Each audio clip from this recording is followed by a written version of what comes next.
Hello again and welcome to another Mordy and Glory Warhammer 40k Battle Report. In today's episode we find a crusade of White Templars spearheading in to this ruined Imperial city. They are taking on a motley collection of Imperial Guard units, but a battle-hardened and elite one at the same time. It is going to be Power Sword versus Bayonet. It's going to be Lancer versus, I'll say it's Chimera. That's really not a good versus for the Chimera, but it's a thing. It's happening. And joining me for what should be an epic clash today is a new partner in crime, all the way from Stockholm in Sweden. It is the modern Viking, Eric. Eric, I can't believe you've come so far. That's a long way. Well, 2 flights. 2 flights. I'm sorry you had to go through London. Eric, amazing, man. So what's kind of funny is Eric didn't tell me he was coming all the way from Sweden. He said, oh yeah, I'm free for a battle report. Yeah, no problem, man. And I just presumed he was a local player. But as it turned out, unless you count Europe as local, it's not. But Eric, that is amazing, man. Thank you so much for making the effort to come here and for helping me with this battle report. And it's actually kind of fortuitous because I'm going to a tournament tomorrow. We're doing some tournament practice today, and a slot actually opened up on that tournament. So not only are you going to be helping with the battle report, but also we shall see you fighting 5 epic battles tomorrow as well. It might be kind of cool to do a little catch up, you know, after the event and everything and all that kind of good stuff. So Eric, thank you for coming over. Thank you for bringing your beautifully painted army, and hopefully we should have a good time today and the whole weekend. Oh, thank you for being invited. It's been a pleasure.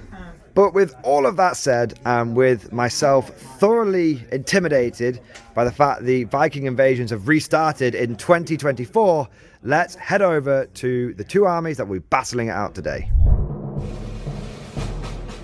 And here we have 2,000 points of his Imperial Guard, the Emperor's true finest, and we are running a very elite army today. We're going for that Grenadier Guard style. We're going to go in, smash the entire area, kill anything, also with more than 2 legs, but anything that's wearing white power armor, you get me. The idea behind this list is we're going to be having a look and sort of trying to get a good feel for the way the new voice of command system works as per the 2024 balanced data slate. So these scions will be able to drop in and do orders from reserve, and I'll be able to do orders getting out of chimeras, and there's going to be lots of cool stuff going on. Really, we're just trying to abuse the shit out of the new order stuff. That's the vibe. So let's take a look at the army now, and we'll begin with the infantry corps. Every day in the corps is like a day on the farm. Every meal a banquet, every paycheck a fortune. I always said every meal a paycheck then. Alright, so we've got 5 units of Militarum, Tempestus Scions, and we've got 3 Scion command squads. The first 3 units of Tempestus Scions are the classic loadout, double plasma, double melter gun, and we've got a sergeant in there with plasma pistol, power fist, and there'll be 1 man with a Voxcaster in each squad. We've then got 2 more units of Scions, and they are the Daka Scions, and they've got plasma pistol, power fist, sergeants, and then double plasma gun, double volley gun, and again 1 bloke with a Voxcaster, and everyone else will be running around having a great time with just their hotshot lads guns. Regarding the 3 Scion command squads, we've got 2 which are the same. There's a officer with a plasma pistol and a dagger. There's a chap in there with a Voxcaster. There's going to be a chap in there as a medic, and then we're going to have sorry, there's no Voxcaster in there. Sorry, there's a chap with a medic and a rifle, and then you've got the melter gun, plasma gun, hotshot volley gun. Over here on the 3rd command squad, this is where I was getting my Voxcaster mixed up. Instead of having the volley gun, we've got a Voxcaster in there. So this will just be plasma pistol, dagger officer, Voxcaster guy, medic guy, and then we'll have a plasma gun and a melter gun. Now, obviously, these guys are all going to be dropping in to reserve, coming in and doing lots and lots of attacks. The one thing to mention is this officer here does have Grand Strategist. So 4 out of 5 of these squads, when they drop in, will be able to receive orders.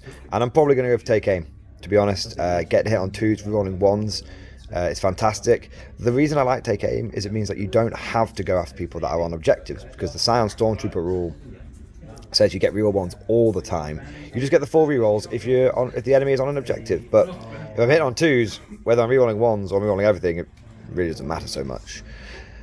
We then come over to the forces, the land forces, the guys that are going to be starting on the board by and large, and we've got another unit of Tempest Scions, and these are Plasma Melter Gun guys. This is the classic loadout, same as these units over here, and they're going to be in a Chimera with double heavy bolter, heavy stubber, and hunter killer, because you can take Chimeras and you can put Scions in them. They don't have to go into Orcs Primes, they can go in any dedicated transport that you want.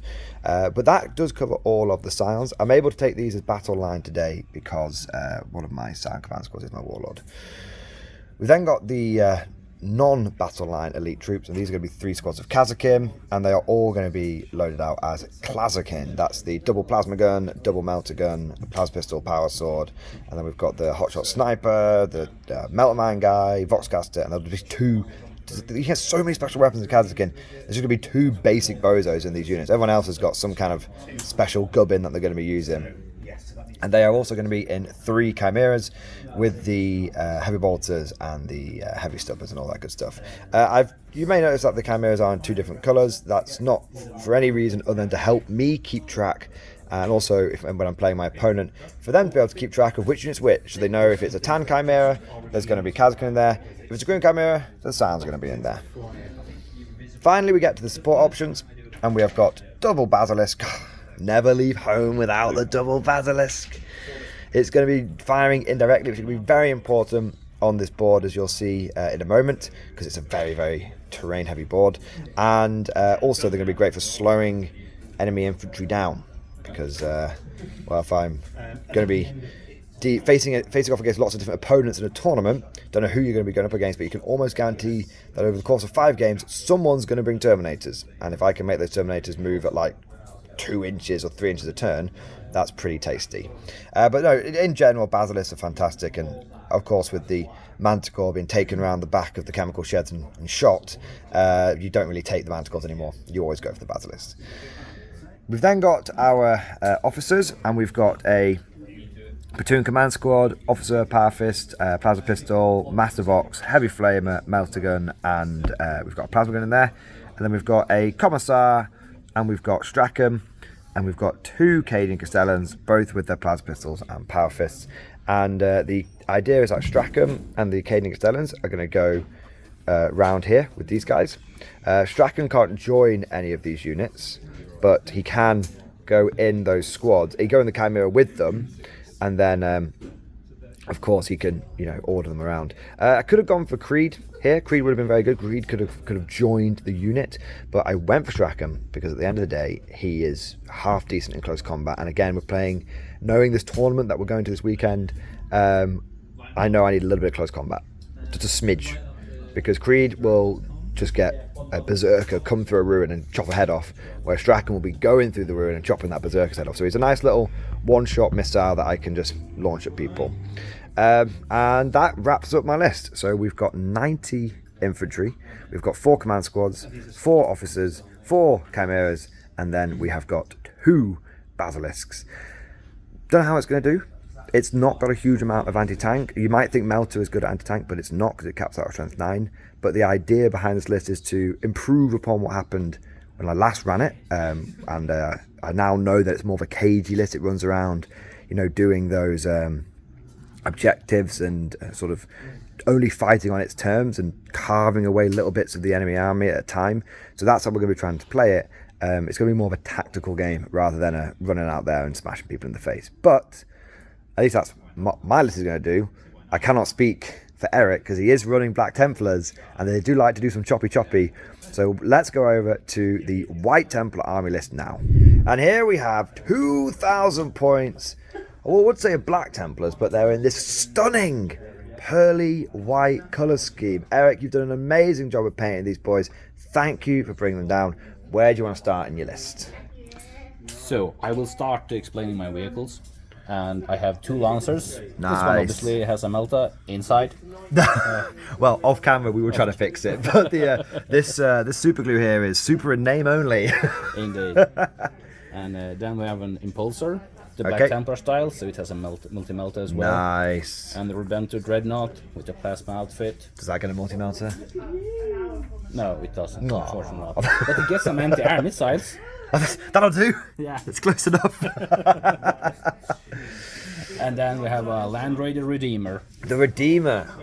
I'm a fan of the Crusader myself. Is there a particular tactical reason for the Redeemer, or is it just personal preference? Yeah, no, the Flamestorm cannons, the Overwatch bubble of them is amazing. It's 18-inch range, is it? No, it's 12. Still good. But it's 12, like, don't come near mid-range. And it's a big brick. It's a big brick. So you can do 12. The Land Raider takes up itself a lot of room, and then yes. Okay, so it's got the Flamestorm, Assault Cannon, all. What you see is what you get. What you see is what you get. Except for the Hunter Killer Missile. It's there, I promise. I like to think that this isn't a vent, but it's a little missile tube. Indeed. And it opens up and there we go.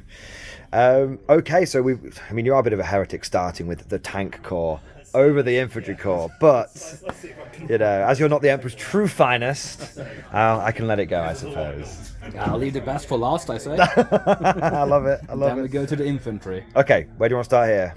So we go with the Sword Brethren, led by Helbrecht and a lieutenant with 10 House of Bones, meaning these guys will have a 5-up feel no pain. Wow. And each guy have 3 wounds, so they are pretty chunky. That's amazing. That's a mega death kill blob, isn't it? Yeah, what they touch, they kill. So people were saying that this has changed with the update. Has it just gone up in points a little bit? It's gone up in points with 25 points for Helbrecht. Is that it? Yeah, I'm willing to pay that. It's still very good. Still very good. Fair. Nice.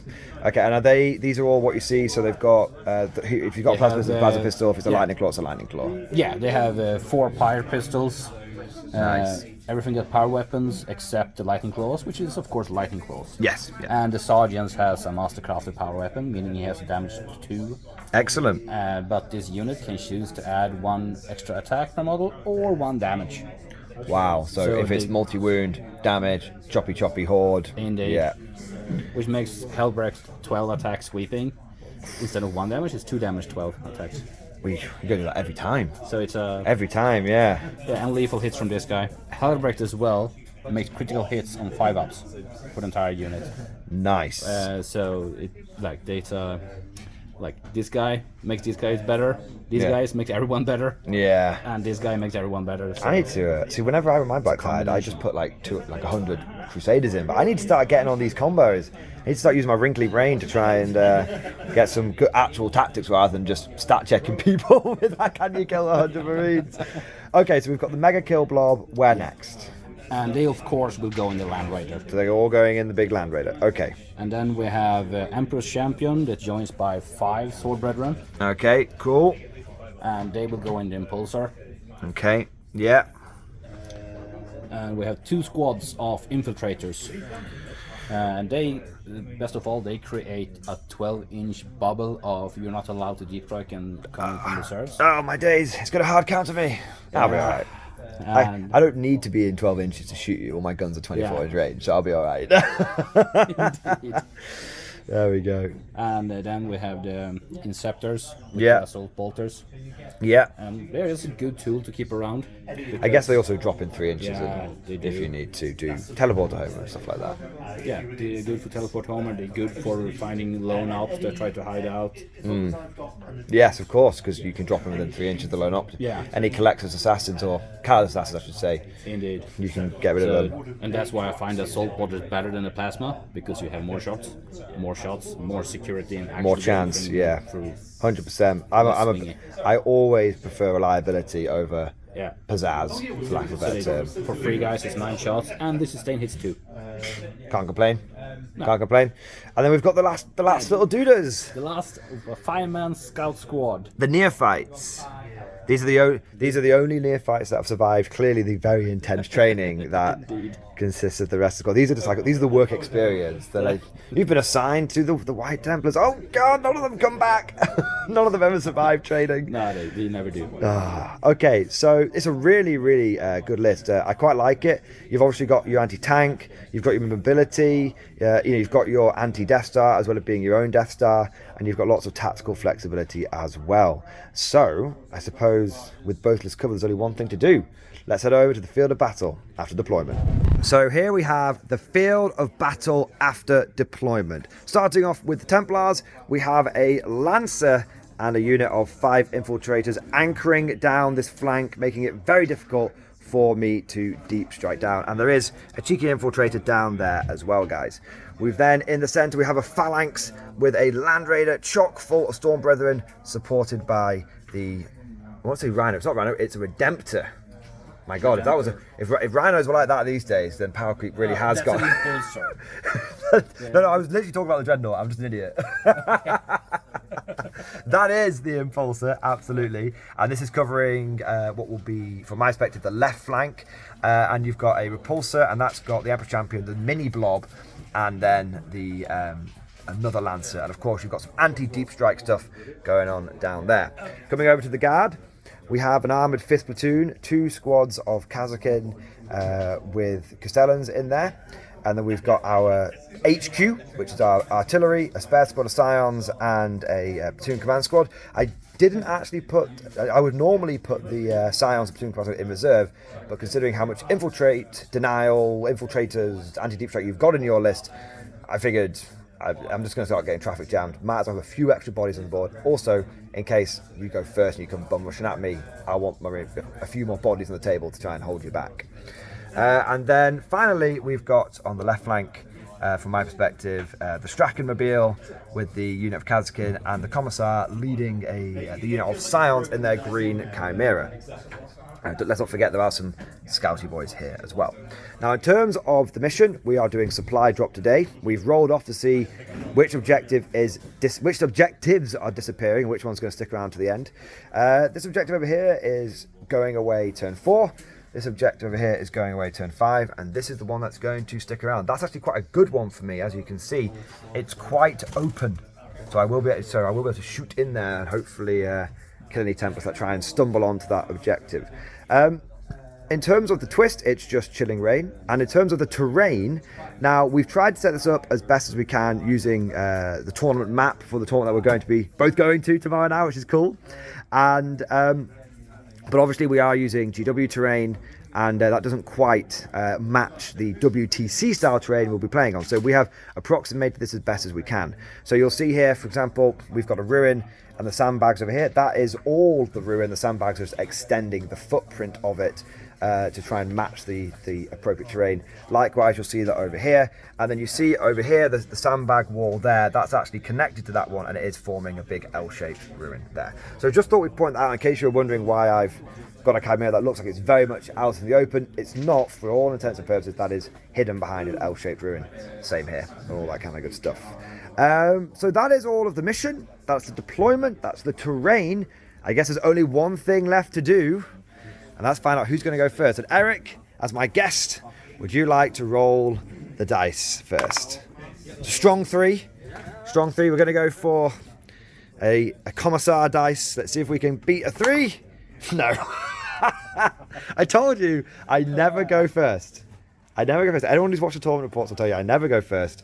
And the fact this is tournament practice has guaranteed that I wasn't going to go first. If I go first once this weekend, including this game, so out of 6 games, if I go first once, that'll be a record. A good record for me. All righty ho-ho. That is everything. So we'll be back at the end of Templar Movement and Command, turn 1. So here we are at the end of Templar turn 1. A cautious yet steady advance has been issued. I would say upon sighting the enemy, they advance, but unfortunately they haven't sighted any, but they're just advancing anyway. There we go. 2 armoured columns. 2 armoured columns, exactly, spearheading into the town. One with the Redeemer at the front. This did move and advance, but unfortunately it only got a 2 on the advance, so it couldn't quite get onto the objective. The Lancer setting up on Overwatch position, ready to try and blast me if I show myself. And likewise over here, the Redemptor leading the Impulsor and another Lancer taking up the rear. Anti-Deep Strike Corps is anti-deep striking. And the last thing is the Scouts have come forward, and they are going to deploy a teleporter Homer. Eric could actually fire a crack missile into the side here, but there's no point, because Eric, I don't know if I mentioned this, has gone for fixed objectives, and he went for Assassinate and deploy teleporter Homer. So this is perfect for him going first because he can he can scout move, regular move, deploy teleporter Homer, and get some points in the bank straight away. But that is going to be it for the Templar turn. A cautious, or should I say, a quiet first turn, but that's only because, as is the case with tournaments, things tend to be hidden out of line of sight turn one to stop things like this coming around and just popping me in the face and killing me. So that is turn one for the Templars done. Some points have been scored. Let's go over to the Imperial Guard. Movement and command, turn one. Movement and command for the Imperial Guard is over. And forward, you dogs, to victory. Upon sight of the enemy, I move out tentatively, sir. That is my style. So we're playing a cagey game today, guys. So we're not going to go balls out and start charging everything. We're just going to deploy our units a bit at a time and see what happens. So I'm going tactical objectives, and the two that I got were bring it down, and I also got extend battle lines. Extend battle lines, I need to hold this objective and one in no man's land. This one was easily doable, so I took that one. I got out of the Chimera, and after I finished my move, I could order them because there's a Castellan in there, and I ordered them to take cover. I don't know if it's going to help much against the Mega Death Brick of Doom that is in there, but the thing is, either the Mega Death Brick of Doom takes them off that objective, or it doesn't take them off the objective, and instead it goes that way. If it goes that way, that's fine, but I'm going to hold primary. So either way, I don't really mind.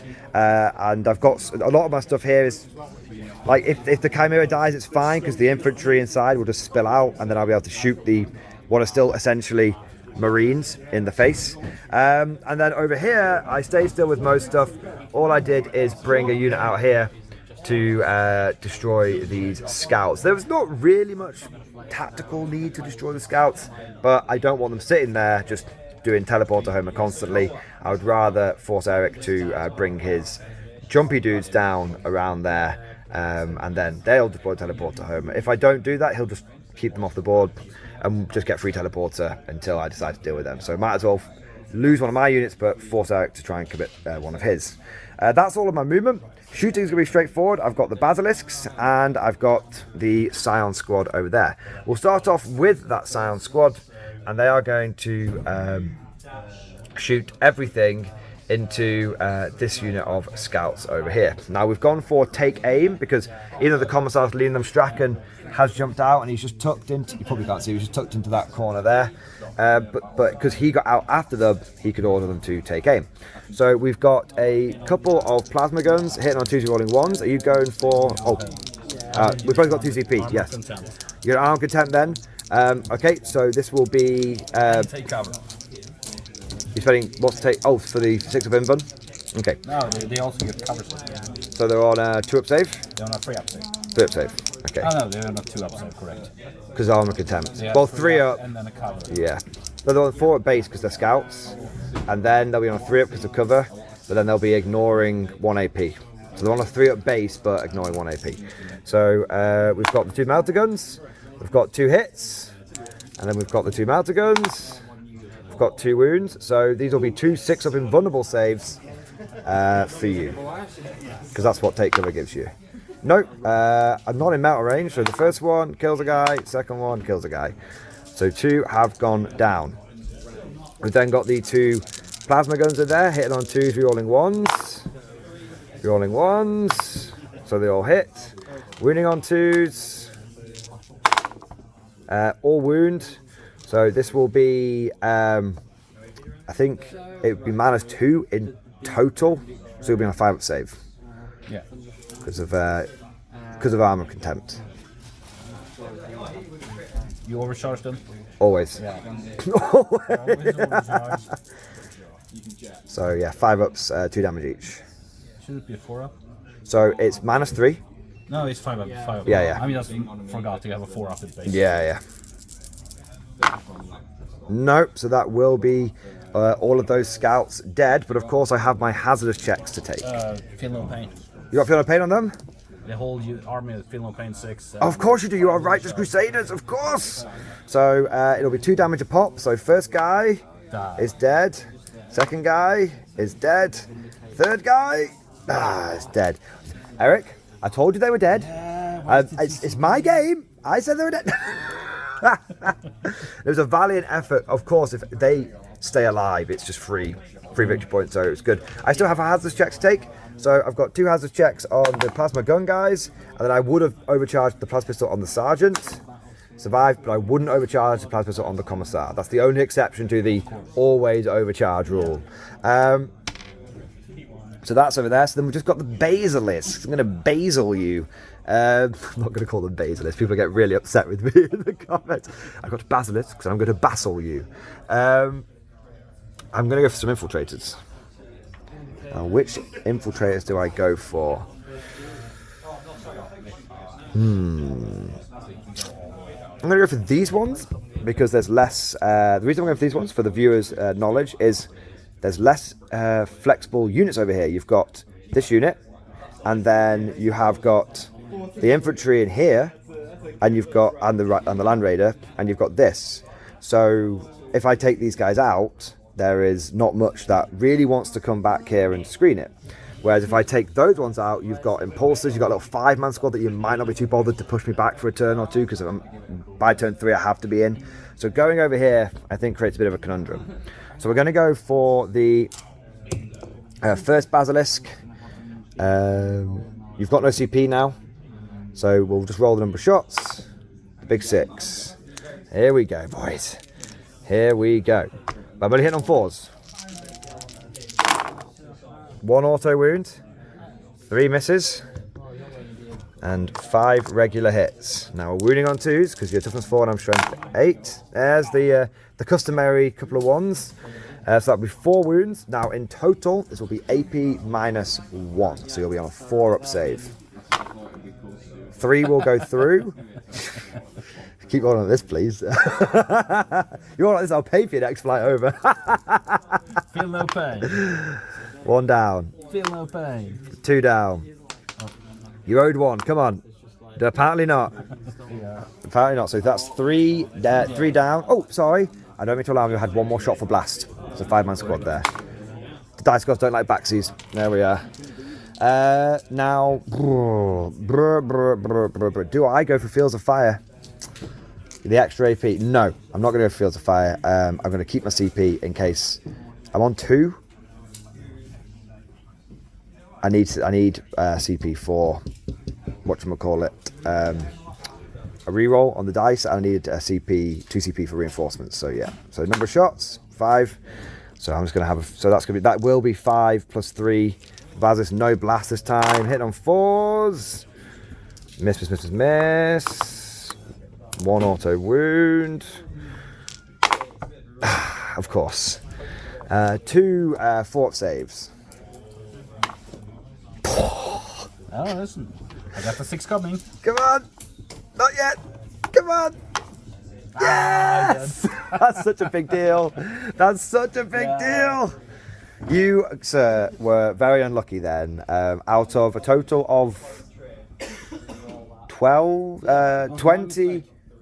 field no pains. I should have used armor content on them. Yes, but well, I think if those guys had survived, it would have been huge. That's victory. That's victory points. That's not victory points. That is very true. You can only put it in one place, to be fair. But yeah, that's. But the main reason that is big is you only need 1 guy alive to just screen this whole backfield out. So I'm just telling you. I'm telling the viewers. Sorry. Last time I used this kind of list, I didn't have any indirect fire, and it was so painful. This time, it's already worth its weight in gold. The having that just to clear those backfields out, so the deep strikers can start thinking about coming in. Of course, I can't come in turn 2, but turn 3 and whatnot, I can do. All righty ho, that's the end of my turn. I will score extend battle lines. I'm going to bin off, bring it down because I'm not going to get it anytime soon. I haven't gained an extra CP this turn, so I can gain a bonus 1 for binning the CP at the end. And that is it. End of turn 2 for the guard. That was a pretty good turn, not going to lie. We definitely got a little lucky based on Eric being a little unlucky. But we'll have to see how it goes. I think the pain of the Templar pain train is going to come in now. I think this is going to be horrible. This is going to be horrible. I think we've had our fun. Let's see what happens going into turn 2. Here we are at the end of movement and command turn 2 for the Templars. Eric, take us through what you've done and the thoughts behind it. So the big Sword Brethren unit has disembarked and is going to engage the Imperial infantry. The Commissar says that their faith is sufficient, they will survive. We'll see. Albrecht has something to say about that, and his 10-man bodyguard. Yeah, it's such a beefy unit. I love it. And the Land Raider has advanced a whole 1. Can it advance and shoot? No.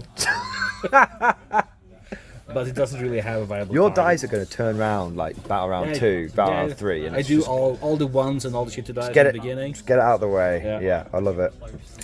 And the Redemptor has taken the middle.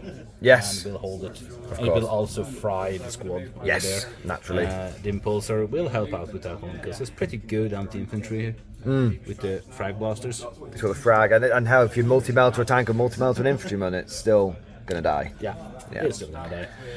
And the Lancer is just there to support and telling all the enemy armor to stay away. Yeah, which Same is doing a one, great this job. one. I love it. Okay, so generally just advancing forward. You know that this backfield is safe at least for 1 turn because of I can't deep strike into deployment zone. Oh, I can. deep strike I into can't deployment strategic zone. reserve. Correct. Ah, I'm so used to using Cyclopses that I Yeah. keep forgetting that. All right, well, Sands are definitely coming down here. Okay, so that's good. Oh, man, I'm so glad we did. I've actually said this a couple of times to you off camera. Really glad that we've done this practice game because I think we're only at the start of your turn 2, and that we've both already had a couple of moments. Yep. Like, okay, we've made these mistakes now. Going into the tournament, we know. So it's just one of those things. I know it sounds obvious, but for the viewers back home, please never go into a tournament without playing at least 1 practice game. Yes. You don't need dozens, but literally 1. If you just play like 2 turns of 1 game, you'll immediately notice some changes about your list. Dan, we've got Dan observing, and he's just here shaking. He's just like, no, blind test it every time. If it's cheap and it looks spammable. That's your style. All right, now, do you want to start us off? We've done your movement, your command. Do you want to go to some shooting? Yeah, I will go shooting with the Impulsor into the infantry. Okay, take me through its guns. So the frag thing's Frag basically blasters. AP0 or AP1? AP0 is basically like a bolter. It has strength 4, AP0, 1d6 shots, and blast. And then you've got... But then get 2 of them. Okay, I'm going to spend 1 CP for take cover. Yeah. For hit the ground or go to ground, whatever No, it you is. take cover. Yeah, You get the 6-up invuln and the benefit of cover out in the open. I'm going to do that because I was thinking of combining that with the do an order and give them the order take cover as well, but I can't get up to a 2-up save. I can start ignoring some AP, but I can't get up to a 2-up save, and having the 6-up invuln will protect me against any melter and pass and stuff, as well as being on basically a 2-up. So, 1 CP there. Do you want to grab some dice and we'll get rolling? Yes. All right.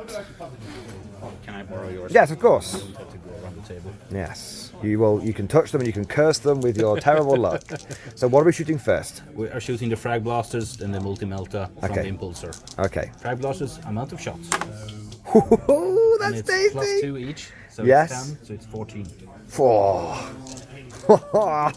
No, you're not allowed to use my dice anymore. Get those orange ones. They roll much more to my liking. I used some Gene Stealer Cult dice in a recent battle report, and they just rolled so consistently low that even like the comments picked up. I didn't even mention how bad the dice were. The comments picked up and were like, please never use those dice again. Just hitting on 3s, I imagine.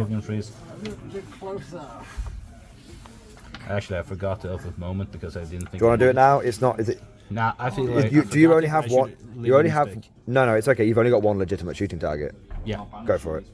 So yeah. I would, if it's even in a tournament, I would let you do that because you're not going to use Oath over here when the Death Blob's almost got it sorted anyway. Exactly. Absolutely murder them.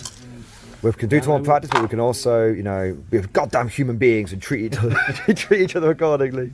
Yeah, but in normal tournaments, most people would be as they use it. No. Oh, Rob. Most people are a bunch of bozos. I just insulted everyone watching the video. It's a free up. So It is no rerolls on this Oath because no Oath has rerolls. changed now. Yeah. So you get 6 saves to make. 6 saves. This will be on So a free up. 3-up. Hey, just one. So we'll just put a little counter Yeah. here so we know that one guy's died so far, rather than me having to go around the table and take them And all yeah, off a then bit the of time. multi-melter. Double hit. Multi-melter. One wound. I'm on a 6-up save. No, so that will be 2 dead. Do you want to go straight onto the The Redemptor. Redemptor? And it has 1d6 plus 1. Do you want to check the stats? So what, you check the stats, I'll take a couple of casualties off and we'll be back in just a second. Alright, we've checked the stats of the big Redempty boy, and he has got d6 plus 1, but because there is 9 men in the squad, it'll be d6 plus 2 for blast. There it is! That's what we want to see here. Yeah, and he's obviously not all recharging because No need. infantry. Yeah, no need whatsoever.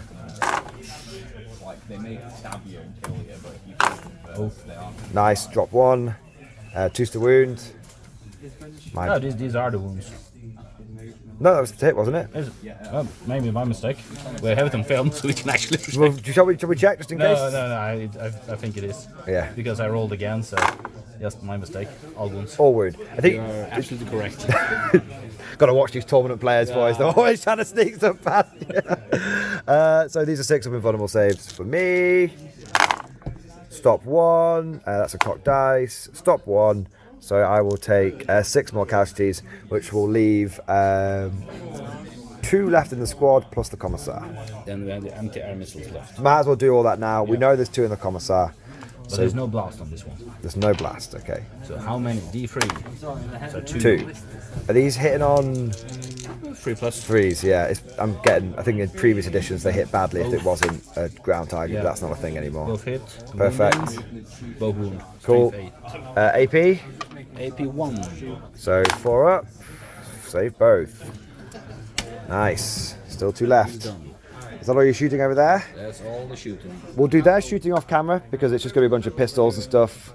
And then we'll come back with the choppy. I will not shoot them. You're not going to shoot them? No. Fair. So we'll take the casualties off over there. They're going to make the charge there, so that's fine. So we'll move them in. And we'll come back and let you roll your dice so people can see what the ultimate death blob can do. This guy, however, will shoot. Ah, yes. Big gun. He's going to shoot the big gun over here. Okay, here we go. He's got 2 hits. He's got 2 wounds. I need 2 6-ups. I mean, what's its AP? 4? 4. Yeah. 1 6-up. I think it's in fact you might have a 5. No, I'm only on a 3-up save. Yeah, but you have a cover as well. That's including cover. Oh, So no. Yeah. I actually, in a funny sort of way, right. probably wanted them to die for reinforcements, but it's fine. No, I mean, these guys will die and I'll still get some reinforcements, so it'll be alright. But 1 lives because of the invulnerable save for going to Yes. ground, which is pretty big. So that is, there'll be 1 guy left in that squad, and then there's no other shooting from this. Is it the frag storm and stuff not in range? I have no range. Okay, that's fine. Alright, so we will not shoot them. We'll remove the casualties and we'll be back with the choppy in just a moment. So after a 7-inch charge, the Templars have charged in and they are ready to crush all of these guardsmen. Helbrecht leading the way, and many power swords, power axes, power mauls, and all sorts of other power-related weapons are going to more than likely delete this squad. Eric will be getting the 6 guys plus Helbrecht fighting. The 4 that are here, they're on the other side of the wall. 5, sorry, that are on the side of the wall. They won't be able to fight through because these guardsmen are just an inch away over the wall, so unfortunately they can't reach through and stab me. That is my attempt to limit your damage. I don't think it's going to make a big difference though. Alright, so Eric, roll your dice. Who's going first? First we have the mortal wounds. Yes, Helbrecht's going to crush me under his big face. Flat 3. Flat 3 just die. It doesn't really matter, you'll still get to fight when you pile in and everything. Yeah. Or this probably all goes at the same time. Let's presume that you're then going to pile in, so you'll still get to fight, but we'll do it off camera. We'll do all the proper movement in a moment. So now we get the choppy. Oh my days. Oh dear God. That's a lot of attacks. Is this sustained hits or lethal hits? Oh, they are lethal. Okay. Lethal's on 5s though, right? Lethal's in 5s. What's the AP? The AP is 2. Okay, so I will get a save. But, do you even need to roll to wound? This is ridiculous. Yes! And strength 6. So choose to wound, so they all wound. Yeah, you can just use my dices. Yes, I will do. Load me up. See if they can fit in my tiny hands. You've got tiny dice. They're dead! Yeah. They're completely dead. They're completely dead. Reinforcements! But you will get some points for assassinate, because you have killed my Castellan, who's in here. So the Castellan is dead, the whole squad is dead, and I'm going to spend 2 CP for reinforcements to get a unit of Kazakin back, and they are going into reserve. Alright. Shame that the Castellan obviously didn't get a chance to show off his double order shenanigans or anything like that. Oh! I was on a 5-up save, and I'm pretty certain they died anyway. Yeah, let's not worry about it. But I wasn't a 5-up because I did have take cover on them. There were so many dice there, and we hadn't even had Helbrecht going yet that we're not going to worry about it. Alright, so that was a pretty good display of what the mega kill block can do. That was only half. Yeah, that was less than half. That was 1/3. That was 1/3. Man, if that thing goes into any other kind of big horrible unit, it's just going to destroy them. It absolutely murders. Yeah, it is. What was it? Instead of a kill, maim, burn, it's pray, kill, burn. We're being Black Templars. There we go. All right, well, that is going to be we'll do your consolidation stuff off camera, that's fine. But that will be, I believe, Black Templar turn 2. Correct. Let's go over to guard, turn 2. Okie dokie, this is turn 2 for the Imperial Guard. The Scholar Progenium is coming in. We are going in with the first wave. Means more Templars for us to kill. You smash the entire area. You got anything that's wearing white power armor. You get me? We get you, sir. So we've dropped down a unit of Scions here. They've got melter guns that can see there and into Helbrecht's unit as well. Plasma guns in rapid fire range, having a great time. We've got a unit of Scions that has dropped down over here. They have got lots of melter guns and everything that can see into the back of this bad boy, and they're staying 12 inches away from the infiltrators over here. Kazakin have come back and they are double ordering it because there's a Castellan. So this is a Kazakin unit that oh, the Castellan shouldn't be alive. No Castellan. I'm cheating you, Eric. There you go. So the Kazakin have come back in and they are going to have take aim, so they hit on 2s, because I want to make sure that my big hitters are hitting your big squad. Who gave them the order then? There's no order. The order is Warrior Elite. They get it from being in reserve. Yes. I could get the Kazakin unit out here and then give them an extra order, and he would be safe doing that. So that's what we'll do. I'll deploy them afterwards, but he's going to do that, so they will be take aim and whatnot. Little addendum from last turn. Eric had declared off camera he wanted to bring in his jumpy dudes, but then we forgot, so we just did it off camera. They came in, deployed teleport Homer. Good times. I moved my infantry out here. I said to Eric, do you want to Overwatch? He went, oh no, there's a cat. I think about it, but I think I want to Overwatch the character if that comes out. And then the character went that way. I do feel bad. I feel bad, but Eric said it's okay, so there we are. Yeah. And then we've got one more Scion unit that's dropped down over here. Melter guns, plasma guns over here. Plasma pistols over here. Everything else going into these infiltrators. If all goes to plan, this squad will be heavily whittled. This will be damaged or destroyed. This squad will be damaged or destroyed. And same over here. I'm hoping to just do lots and lots of damage, but we'll see. My objectives this time weren't very good. There was no prisoners, which should be okay. Should be okay with no prisoners. But the other one was a terrible one. Storm hostile objective, which is like storm this thing, and nah. Ain't happening. I'm all right. So yeah, that's my jets haven't been great this time, but fortunately no one's had any primary yet, so there we are. So that's movement. Let's go straight. That's command. I passed my battle shock test over here and got the guy back in the squad there, doing that to protect the commissar, protect the assassinate points. There was a funny rules interaction that we checked. Can the commissar execute the last man in the squad and then you use reinforcements on them? And we read it and we double checked it and we both had a good laugh, because you absolutely can. Because what it says is you destroy a model and then that unit no longer counts as battle shock. And as per the recent rules commentary, where it's like, oh, if a unit dies, does it still count as being battle shock? That implies that even though it's dead, there's still some sort of presence in the game.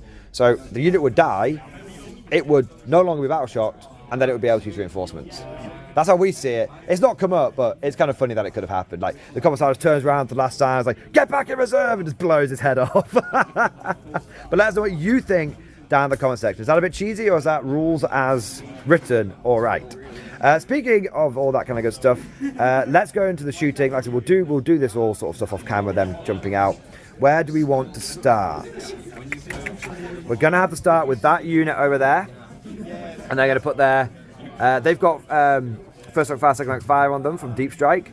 They're going to put 2 plasma guns, 2 hotshot volley guns, and 3 plasma guns, because one of the command squad.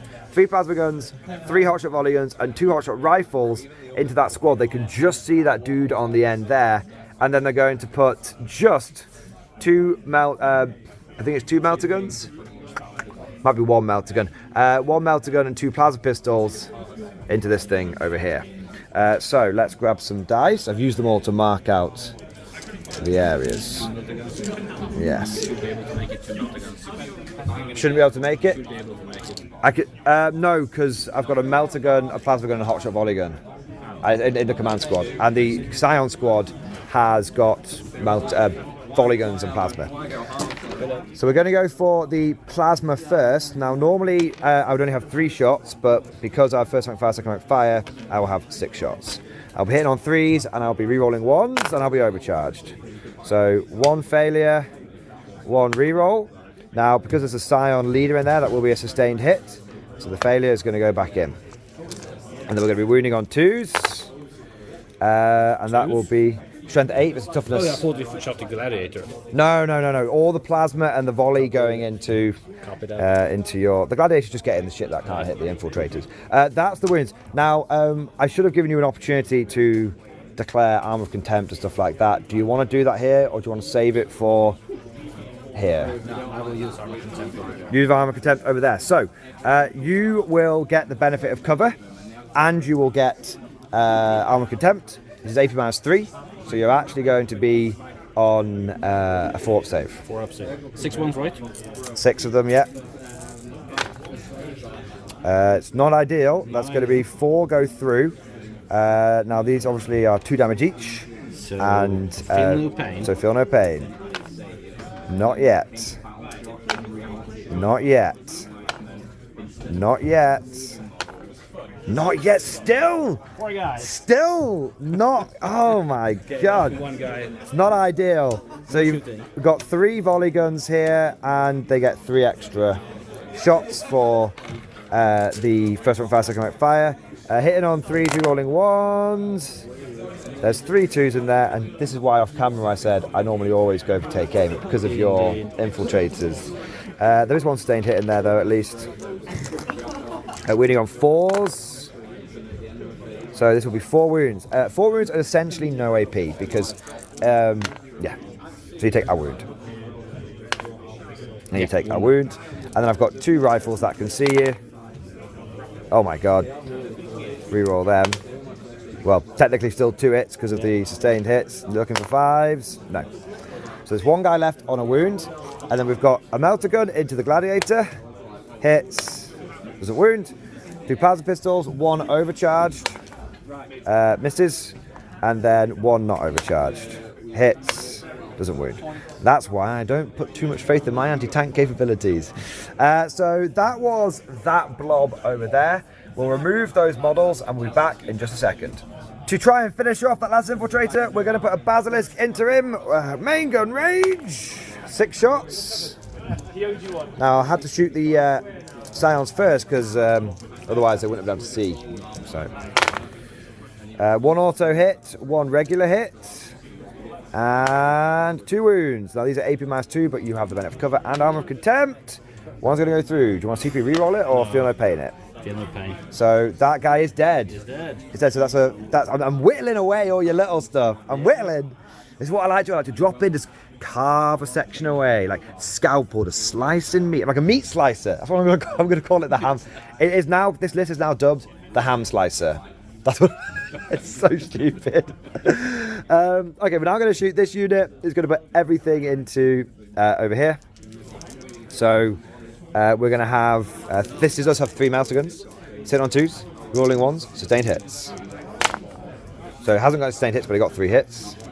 Looking for 5s. I'm guessing you had more than toughness 9 on a Lancer. Yeah, toughness 10. Got 1 at -4. Yeah, so he has cover, so he has a 6 up. So 6 up. Oh, And there's the 6. You were owed a 6, so I'm not even slightly mad, not even remotely mad. Plasma, it is all out of. Oh no, it's not out of rapid fire range of him. It was out of rapid fire range of the infiltrators. So 3 plasma guns. Reroll the 1. So 2 sustained. Wounding on 5s. Just 1. This is why you really need things like sentinels. You have to get 5 up save. Nope. No, 2 damage. Feel no pain. Oh yes, of course. No. And then we've got 2 plasma pistols, 1 overcharged, which gets a sustained hit and gets a wound. Same again, please. You're okay. Yep. And then an unovercharged one gets a hit, gets a wound. Only -1 in total this time, so 4 up.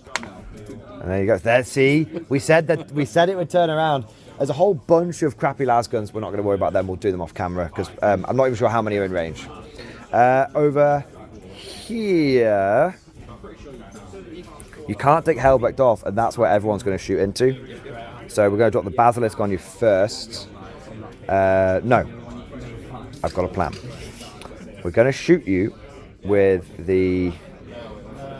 Who's going to have the most? It's pretty equals to equals, to be fair. You've got no armor of contempt. You will get cover though. There's no real difference here. So we'll shoot this squad here first. And they are going to shoot everything into here. All right. So we've got 2 melter guns. There's no sustained hits there because it's not a command squad. 2 hits. 2 wounds. This will be AP -4 with cover. You'll be on a 6 up save. No damage. Do I want to CP this? I will gain 2 CP between now and because I'm going to discard Storm Hostile and your turn, which will mean I'll have 4 CP for now and later. I want 1 CP to make you hit at -1 with the barrage. 1 CP for a reroll now. Yes, that's fine. I will feel no pain as well. 5 up on these ones. Yes. There we go. That was better. So I've spent a CP there, and I know, and I've got the others to spare. I do kill 1 just though, because they're 3 wounds apiece. So 1 melter gun. It was just the 1 melter gun went through, wasn't it? You saved 1 of them. Yeah. Oh no, both went through. Yeah, that was just the first damage. Second one, 3 damage. Feel no pains. 1 lives on a wound. So now I'm going to shoot the las guns to try and blink a wound off you. I will be in rapid fire range. And there's 1 guy with a Vox, so he's just got a las pistol. And there's 1, 2, 3, 4 guys there with rifles. So shoot these first. Reroll the 1. No sustained. But what's the toughness? Toughness 4. So wounding on 5s. Hey, not bad. This will be AP -1, but you're in cover. So this will be AP -none. You're fine. Not loving it. And then we've got the just all the plasma. So we've got 2 plasma guns and a plasma pistol. We'll do it all at the same time. It's all overcharging. Nice. So all hits. 4 of them wound. Did you say no overcharge? All overcharge. Yeah. I've got to do my hazardous checks. I've got to go round. Yeah. All overcharge. All so AP free. We -2 in total, so 5 up saves. So 2 damage. So there's 1 guy on a wound. So he needs to make 2. Yeah. He does die. And then the next guy is a full strength bloke. And then I just take them. Yeah, it's all at the same time. he And he goes as well. So that's 3 dead from that unit. Now we're just gonna. Yeah, I didn't really want to use all those rerolls because I could have done with some fields of fire over here, but it is what it is. So now this unit is going to fire everything into them. Just blasting them. So we've got 2 full strength guys, so we'll go for 2 melter guns. 2 hits. There's not a Castellan leading that unit. 2 wounds. So 2 at -4 becomes -3. So 6 ups. Nope. Nope. First one. 5 damage. That was good. Oh, that was better. So he just takes 1 wound. Second one damage. It's another 5. Come on. Come on, brother Gaius. It's like that scene in Full Metal Jacket. I can hack it. I can hack it. I can hack it. He couldn't hack it. And then we've got the Plasma Storm. So now we're getting, because it's rapid fire, we're getting 7 shots, including the Plasma Pistol. They all hit. 2 of them fail to wound. So this will be 5 up saves. Okay, 2 damage each, so you can just do these 4 at a time because of you having 3 wounds. Wow, so close. And then there's 1 more set of 4, and he does live. For now. 5 dead. I know I'm doing good, but you remember these are just the ablative wounds. Huh? These are just your ablative wounds. You said you only need half the squad to do what you need to do. So in terms of the impact, we're only just getting to the point where it matters. I've got 2 guys with rifles, 1 guy with a pistol. Miss with 1. No, I am right. I'm okay. I haven't forgotten anything. 3 wounds, AP, none in total. 2 are going to go through. And I'm going to get the last guy. And then we've got 1 more shot from that unit. That's going to be the hotshot sniper. She's going to hit. It's going to wound. It's going to be AP 2 in total. And you're all right. That was 3 damage, that sniper. It's a bit of a beast. So that's 1, 2, 3, 4 units. Let's do some hazardous checks. So, in the first unit, that fired 3 plasma guns and a plasma pistol overcharged. No one dies. In the second unit, that did the same thing. No one dies.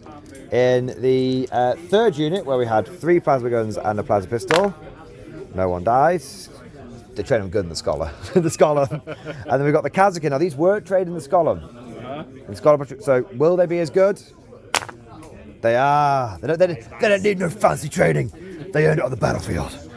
All right, so we're just going to continue because, frankly, I'm just going to now shoot these 2 cameos into them. Because these are the scary boys. I mean, he's pretty bloody scary, but concentrate. As a tactical imperialis teaches us, you must concentrate fire, all that good stuff. But I'll tell you what we'll do is we'll do a whole bunch of this stuff off camera because it's going to be like heavy bolters and stuff. It's really more chip damage than anything else. And I think we've had quite a good display from the Scions being able to do over here, take a few damage over here, take out that stuff. So what we'll do is we'll come back at the end of the guard turn 2 shooting, and that'll be the end of my turn as well. And once the dust had settled and all of the remaining shooting had, well, shot, the final result was this guy was left on 1 wound by a basilisk, and between the basilisk Earthshaker shells and then I used suppression fire. I can't remember off the top of my head if it's for a squadron or regiment unit or just a regiment unit. It doesn't matter either way because I had, regiment unit shooting at him.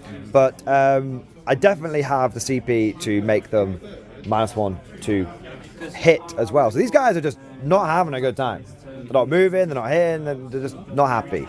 I also did some shooting over here and I shot into that and killed 2 of them. I was going to go for the charge, but you don't need to overwatch with the unit you're charging. You can overwatch with anything. Everyone's Tau these days. And I did not fancy getting burninated by the Burninator 9000. I tried to charge over here and over here into here just to tie it up, frankly. Didn't make it. But I did make a charge over here. You see the Scions that were there. Charged over here and see if we can get a good angle. You can see there's now a lot of them on the objective. But that is the end of my turn. That was a good turn. Yeah. Strong turn. You said that I killed more over here than you expected. Oh yes, I did. You did. How many do you think I would have got? 3. 3. How did I get 8? 8.5? So 8 and 2/3. yeah, you got a lot. You got 8 guys out of 12, so 2/3. That's pretty gnarly. That's pretty gnarly. But they're still in the fight. Absolutely. You only need like a couple to make the whole blob do its thing. I only need 1 guy from the squad. Yeah. Yeah, absolutely. So that's the end of guard turn. We had a good hit. Remember, this is Scion, so we hit like a truck, but we get hit back even harder. And some of the weaknesses of the list are showing through, like 3 melter guns, 3 plasma guns, 2 plasma pistols. Didn't do any damage. Did like 2 wounds. And likewise over here, didn't do much. So our anti-tank is weak, so we're killing the stuff we can kill, but the stuff that's actually going to really bother us is still very much on the table. But we've got rid of the infiltrators, we've got rid of the scouts, we've hurt the jumpy dudes, we've hurt the sword brethren. Hopefully we can just keep slicing away. The ham slicer will keep slicing, and I think we're probably, from the guard perspective, we're playing this to turn 4, turn 5 to see if we can catch up on points, because our secondaries and primary aren't going to be great at the beginning of the game. But with all of that said, let us enter into the halfway point of this battle and go to Templar, turn 3. Here we are at the end of Black Templar turn 3 movement and command phase. Eric, do you want to take us through what you have done? Yes, so I've been ambushed. I jumped out here, took some fire, get back into the safety with Helbrecht. We've literally driven the chapter master of the High Marshal, I should say, of the Black Templars into his metal box. We've drive them, men, drive them. We've done Literally it. done that. No, they say they shall know no fear, but they clearly know some trepidation. That's they know some. They're vexed. They're terribly vexed. That's a good move though, because obviously there's no point in trying to struggle out in the open, maybe fail a charge, then just getting gunned down. Yeah, and the basilisk would just make me eat it. Yeah, 100%. What else have we done here? And then we have the other transport have like contact right, disembark. Yes. And putting in the heavy hitters. Yeah, so we've got another unit of sword brethren. There's so many of these sword brethren. There's another one that's coming out here with the Emperor's Champion leading them, and they're ready to mash those sounds behind. Although there are 15 sounds there, and they have got 6 of feel no pain. Just for the viewers, no, I don't know if we got it on camera, but we did all the hazardous checks. No one failed. No one failed. Single one. Not a single one. It was very impressive. So, that's to mentioning that. And then we've got the Lancers. Yeah, the Lancers have moved back, take back the backfield. Yes. And we have oathed this unit to blow at the Kingdom Come. Yes, so that's a lot of firepower that's going to be going into there. And I can't really afford to reinforcements them because I used to go to ground with them because I want to reinforce with them. Yes. There we are. Redemptor stayed shuffled over a little bit. Yeah. Yes. Does the Jumpy dude want to do anything? Oh, sorry, I forgot. He's That's okay. Of course moving. Moving in to deploy another teleporter Homer. All the battle shocks were passed by the Black Templars. And then that, I think, is... Oh, and he was the backup teleport. He's the backup teleport, yeah. In case that one would have failed his moral check. Of course. And you can just do it in the centre, if in doubt. Okie croaky, shall we go straight into shooting? Do you know where you're going to start? Indeed. Burn. We started this one. Okay. Firing into that. Okay, off you go. I'm just saving my 2CP for reinforcements. Yep. You can clear my dice out of the tray if you want. Just tip them out. Yeah, there we go. And then just pop the tray in there or there, wherever, and then we'll start rolling. Okay.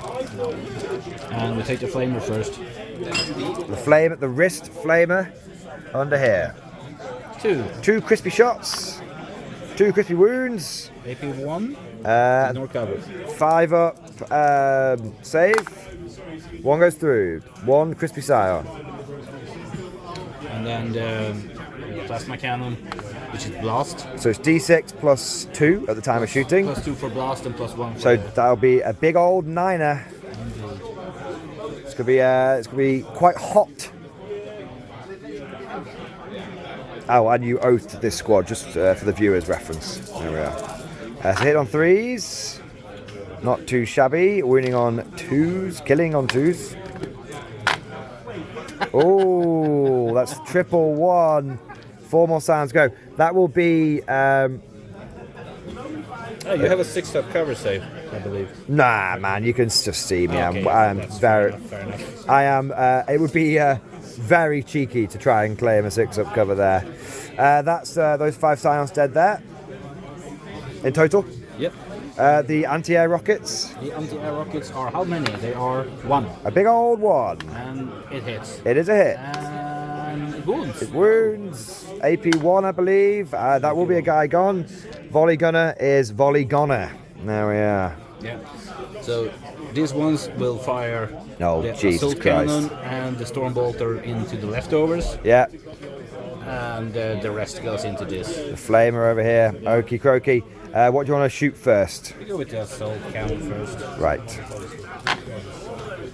Salt cannon. And it's twin linked, so I can't fish for mortals, You can indeed. and I will. Because you're winning on 2s anyway. Yeah. Well, I guess. Yeah, it's fair. Fair One enough. mortal, 2 saves. 2 saves at 5 up. Oh, Strong guys. there we are. They breed them tough in the Scholar Progenium. And we have the storm bolter. We do the Bolt of the Storm. 2 shots. 1 wound. 4 up save. And I'm alright. Saves. It is nice having a 4 up, I have to say. Nice having a 4-up. I feel tough. Unlike in the regular guard. Flame time. Flaming time, double flamer into here. It's 7 plus 6. Phew, 13. that's grim. And that's 7 hits. Is it ignore cover as well? Ignore cover, AP2. AP2! Ah. Goodbye, my sweet Kazakin boys. So 11. 11. Just give me your dice. I know they roll like shit, but I'm just going to risk it. Hey, I saved 2 of them. So 1 guy lives. The Melty Man. No, the Melter Mine. Melt up. The Melter Mine man is going to live. That sounds like a sound. Sounds like he's going to be running forward and Melter Mining your transport next turn. But we have the multi-melter left.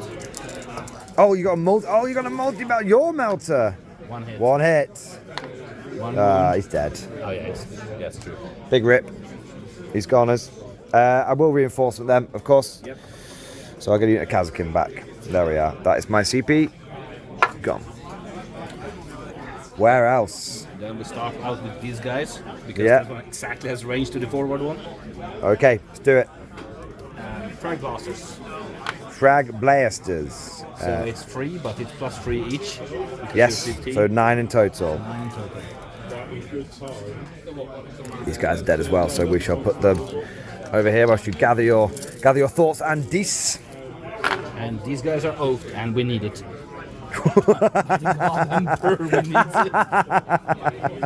You definitely need it, man. Oath of moment, it's a good rule. People poo-poo it, but it is a good rule. So 5. Okay. No AP, I presume. No AP. I think I could probably get cover from there. So this will be a 3 up and a 6 up. No, so 1 man is down. 1 basic bro. There we go. Take the anti-air missile. How many? 1. Does it hit? Yes. Does it wound? Yes. AP 1. AP. So but 4 up still. Yeah. So 1 guy dies. Damage. cover. 2. Double 6, baby. No. 1 more basic bro will go goodbye. And multi-melter. 1, but with a reroll. Still just 1. Doesn't wound. Yes, it wounds. Does. I won't get a save because AP 4. Yeah. Damage. 1, it can take it. Come on. No, I can oath. I don't need to oath it, but it has an inbuilt ability To reroll the damage. Okay. 1 damage. Nah, he's dead. Another basic bro will go. And then we have the big cannon. It hits. 1 wound. 1 wound. AP. 4 Go straight through. Damage. damage. Mine. Oh, it's Many. 7. I'm not going to bother. It's fine. So, basic bro down. Okay, I lost 4. That's pretty good, I would say, for you. That's for me. It was Gucci. is the saying. Shall we go That's for? why I have 2 lances. That's why I have 2 lancers. Yeah, come on. Let's get the next one going. Frag blasters. A little better. Now you will actually benefit from +2 on blast this time. Yeah. So it's 6 plus 4, so it's still a 9. 10. Oh, 10. 10. And oath. Oath. I've come to hate oath in this one moment because it's saved your bacon a couple of times. Indeed it has. 3s. Nice. So 6. No AP. No cover now. No cover. Definitely no cover. So 4s. Ooh. And now the hits are coming in. The first one was just tracer fire. 6 up. Here we go. None. That's 5. Those frags did more than the entire other tank. So I'm gonna get rid of a basic bro, and then I'm gonna get rid of it's a difficult choice. I'm gonna get rid of the sergeant with the plasma gut pistol, and then I'm going to. I need the Master Vox and the sergeant here next. The medic needs to be last, so it's gonna have to be plasma gun, and plasma gun. I'm gonna have to do that. Try and keep these ones around. So I've got, from the command squad, I've got 4 members left over, and from the main squad, I've got 2 members left over. Okay. So anti-air missiles. 2 shots. And oath. Oof. Double hits. Double wounds. No. 2 damage. First guy dead. Second guy would have made it, but not quite. So 2 more dead. So that is going to have to be, unfortunately. I'm going to do my best to try and keep the squad alive. So that'll be 1 melter gun from the command squad, 1 melter gun from the regular squad. There's 4 blokes left. Multi-melter. Multi-melter. 1 miss. Oath. Still miss. That could be the break that I need. It probably is. Wound that is going to kill 1, but do the damage because. And I choose to reload this You with choose. ability. Come on! No. Very unlikely, but you've got to roll it just in case when it's this close. That is going to be the medic, because we're not going to need the other one at the time. So I need you to fail 1 of these shots. He's failed both of these shots. Oath. Yes! So the squad's not going to be dead. It's dead. But the guy is very dead. Oh, damage. 9. So the big question is, because I don't want to lose 2 units in one go, because then they're permanently gone. And right now, we've lost 1 unit permanently. That unit's not died permanently. That's fired everything. So right now, I'm in a position where I could just take the Master Vox. If I do that, I won't have the ability to order this unit over here. But I would have the safety blanket. I would be able to. I have more possibility for reinforcements. So we'll lose that because we'll trust to the fact that they're going to have some full rerolls anyway. So yeah. So what's left of this unit is the officer in the command squad and the 1 melter gun guy from the main Scion unit. There we go. It's a tough call, but we've done it, and we've taken no permanent casualties yet. All right. What's your next shooting? The next shooting would.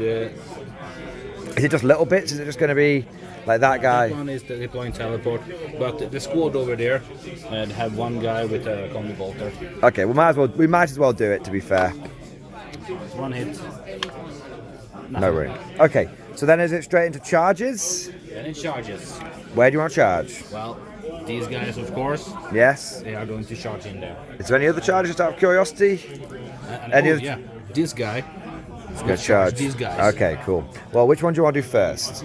Let's do that one first. Do the big one first. Okay, here we go. Should be enough. Yeah. Should be enough. Without Yeah. Easily. Yeah. Yeah. So, and then do you want to do this one? We'll move them in off camera. We know it's a 6. The distance, I would say, is a 7. 7 is charged. There we go. It's in. And he's in. Precisely. Precision. Professionals have standards. They do things not too much, not too little. They just do it exactly the right amount. See, that's your background as a mechanical engineer coming in. You calculated precisely what was needed. All right. Well, I'll tell you what. We'll come back, and we won't worry about this one on camera because I imagine it's a bit of running over. Maybe some mortal. Do you get the assault launchers as well? Or they're not a thing anymore? It's nothing fancy at all. We won't worry about doing that one on camera, so we'll come back with that one and we'll do that on camera, and that'll be the end of your turn, I think. That one will be tank shocking, that's the only thing. That's okay, we'll still do it off camera, it's not a problem. Alright, so we'll be back in just a moment, near the end of the Templar Assault Phase, turn 3. Thank you to all of you guys that are joining and that are, you know, smashing that like button like it's your stepsister trapped in a washing machine. And we're back with quite an exciting development. The Land Raider didn't kill the Scions. The tank shock went in and killed 2 of them, and the Land Raider got 3 hits, then only got 1 wound, or double 1, and then the Scion on that sweet 6, that Commissar face came up, and he passed his save. The Land Raider unable to run over his giant brazen balls. Then we now come over to here, and look, we're on a new side of the table. It's all different. It all looks better on this side. A whole different view. I don't think it makes a difference. It's a bit of better lighting, but that might be it. Okay, so we're doing your attacks first. He's piling in there, and everyone's choppy. Yeah, we go with extra attacks. Of course. Don't want the damage to get past the feel no pain. Oh, you have a feel no pain. I was 6 up feel no pain. Then we go for the damage. Okay. Because that's much more reliable. Okay. It's up to you actually. It's only a 6 up. No, we go for the damage. Go for the damage. Okay. And we start with Templar Champion. Okay, nice. This guy, we only have position on his really nasty strike. Yes. Which is overkill on everyone else. No. Do it on the character. I go with the nasty strike. I will take the character out. Okay, now can you overkill to the other squad members? I can. Okay. I don't know. So basically what I do is I will roll all 6 attacks. And then the first ones go on to and then the first wound. Then I would roll all the wounds. Yeah. And then the first one allocate to the character. And then we Second resolve one that. allocate Yeah. to the character. That's cool. Here we are. So Emperor's Champion, the champion of the Emperor. 1 miss. 1 miss, parried by the Tempestus Blade. And then 5 wounds. And the AP. So AP is free. So go straight through. Damage. Damage free. No, damage 4. Well, there's strange things have happened at sea. Nope, he's dead. So, and then you have 4 more for 4 other guys. They're just going to die. They've not got multiple wounds. So, dead. And then basic man. Basic man. Basic man.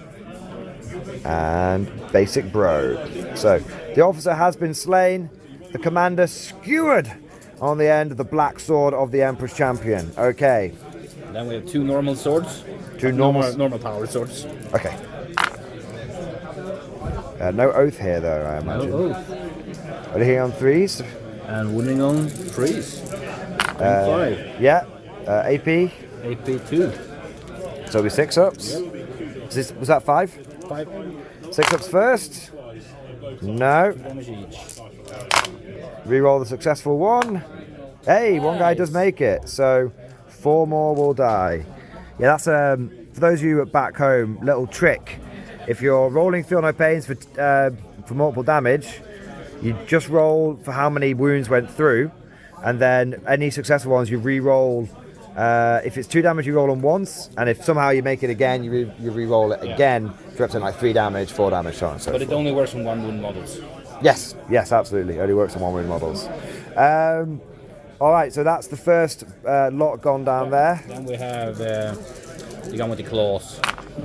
Claws, yes. But he has twin linked. Of course, yes. The old lightning claws. AP on a lightning claw these days. Okay, 6 followed by 6s again. So 1 blocked, and then damage 2. No. So that'll be 2 more that go down. We're going to go for plasma gun. No, we'll go for double volley gun here. The command squad is almost irrelevant at this point. So yeah, they can all, but apart from the... oh, hang on, there should be 1 the medic should be in there. So medic, and that means 1 more volley gun's going to be dead. There we are. Alright, who's next? Then we have the sergeant with 4 attacks, and he's the last. No, I have the hammer too. I forgot him, but we take the sergeant. Oh, and 2 the sergeant misses. hits some 2s, but doesn't help. Ah, that's a And 1. damage 2, I presume. 3. Oh, okay. Still dead. So that will be the That is the command squad now gone. Oh, and the thunder hand. Oh no, the medic's still in there, sorry. Hitting 1. They hit on 4s. Yeah, and 1.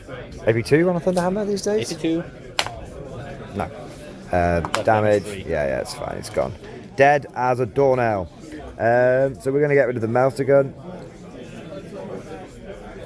Plasma is a little bit more useful here. So we'll pile in like that. I'm going to hit you back.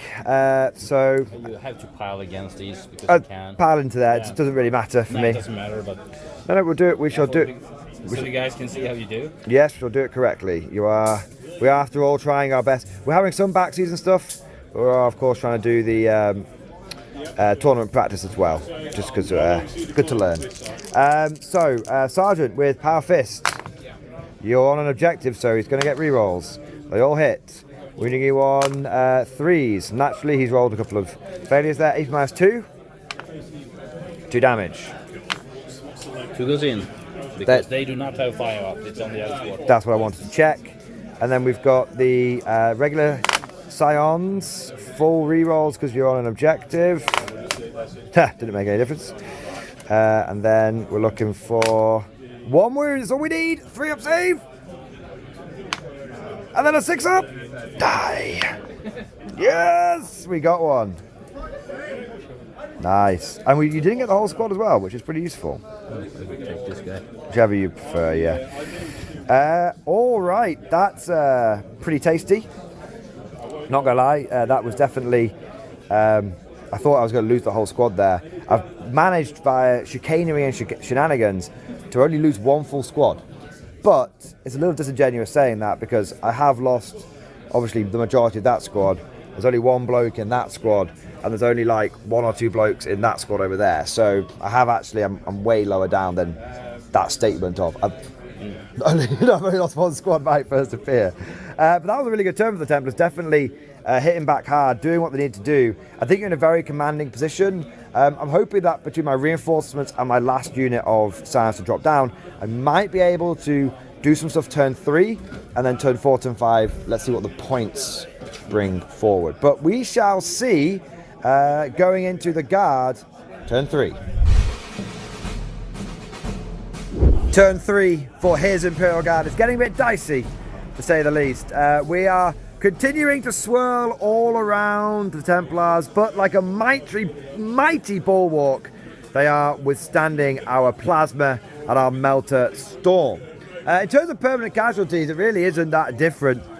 You know, there's a lot of dead Templars and everything, but the big problem here is going to be I can't crack these vehicles, and they're sitting in places that make them tricky. But I knew this kind of list I knew vehicle heavy was going to be difficult. That's why it's good practice.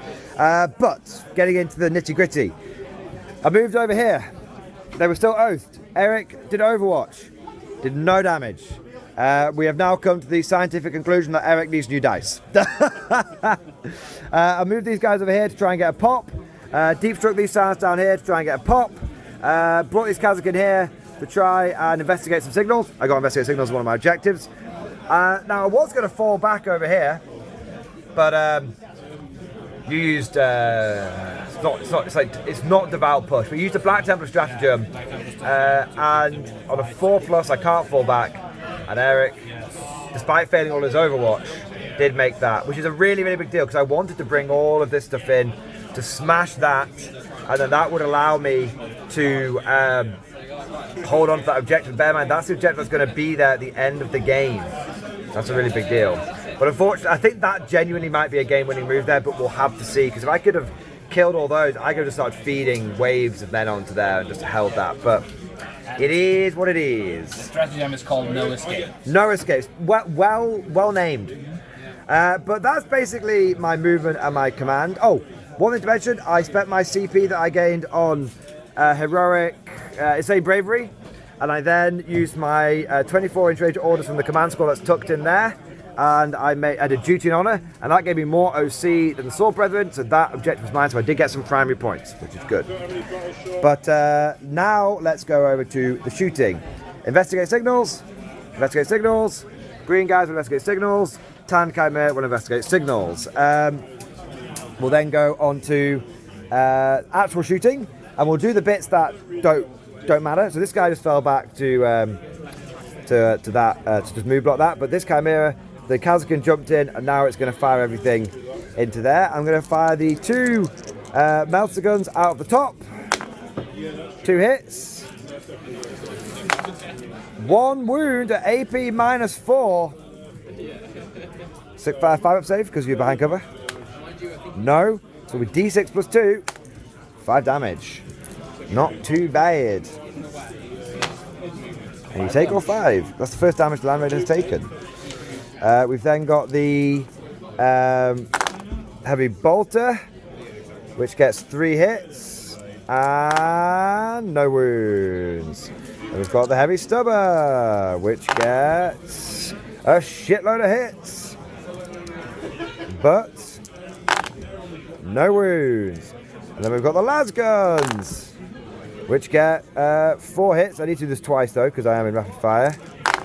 No wounds. And then again, 3 hits, 1 whole wound, 2 up save, baby, and you love it.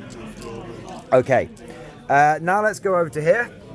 We're going to fire everything and the melter mine into the impulsor. So we've got take aim, and we've got first rank fire, second rank fire from. No, we've just got take aim, not double orders, because I was in a transport. So 2 melter guns, 2 hits. Take aim from Strachan because he got out of the transport. That was what we wanted.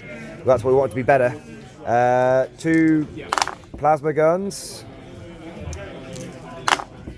1 whole wound. AP3. That's 2 damage on the impulsor. It takes both of them. Plasma pistol. Plasma pistol. Plasma pistol. Nope. And then we've got hotshot rifle. Yes. Yes. AP2. That was 3 damage. And then we've got 2 hotshot rifles and 2 2 basic guys, Voxcaster guy, and Melter Mine guy has a hotshot pistol. That's a lot of ones. It's not ideal. Not ideal to say the least. No wounds. Right, now we're going to throw the Melter Mine at you. 2d3 because you're a vehicle. 4. Okay, it's 4 mortal wounds. And you take off 4. Alright, Strachan's got a... We're going to go for his auto shotgun. Because it's damage 2. Yep. He's only hit you 1 time. He hasn't wounded you. We're going to go for the melter gun on the... So that's them and Strachan fired. The melter gun guy is going to fire into the impulsor, and the commissars will fire the plasma pistol as well. So melter gun guy, he's got a hit. He's got a wound. It's AP4. It's going straight through. No, invul save. Invul save. What is it? 5 up. Ah! Yes. Damage. I'm within melter range. 4. I have to wear it. You need 2 6s here. No! The melter guns killed something! Does it explode? Please don't. We have killed 1 whole vehicle. It is the easiest vehicle to kill, but we have killed it. And that's the important thing. Over here, we're going to fire everything we got into this unit. We have got 3 plasma guns, 3 melter guns, hitting on 2s, rerolling 1s, going to take aim. The contented armor. Armor contempt has been spent. That's the last CP. Not in the trait. So that's 1 sustained, 2 rerolls. That's still 3 hits. Not in the tray. It is 1 wound at AP -4. There is cover here. So cover and armor contempt will be -2 in total. So 5 up. No. Just regular damage. It's 3 damage. Take 2. And then we've got plasma. Reroll. Sustained. We're running on 5s. Come on, I've not had... Where's that bullshit Mordy and Glory luck? Just all 5s and 6s, please. 2. That was the first one I saw. Yeah, I saw the first two and I was like, yeah. I saw the 2 4s as well, I thought, but sadly not. Both those will go 4. 3, that will be 4 damage. And he has 6 left. Ooh, that's not too shabby. And then we've got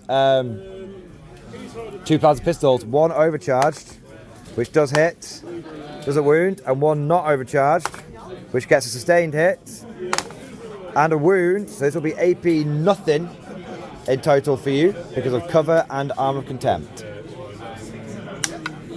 So on the tray, we roll it. So 1 into a 1. Do you want to 6 of feel no pain? Melter? No. It's a 1 damage plasma pistol.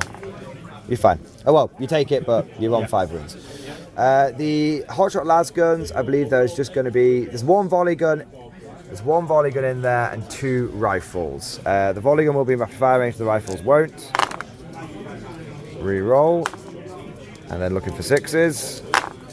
No, and then the 2 rifles.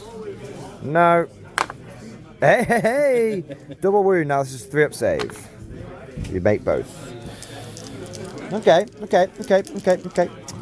This unit's going to fire everything into that bozo. So 2 melter guns. 2 hits. No sustained. 1 wound though. And you will... actually, will you get cover from here, actually? The entire unit cannot see him. Isn't it model by model? No, the whole unit has to see him. Okay, so no. Yeah. You're okay. Double plasma. All hit. 1 wound. AP -2 in total. Nope, 2 damage.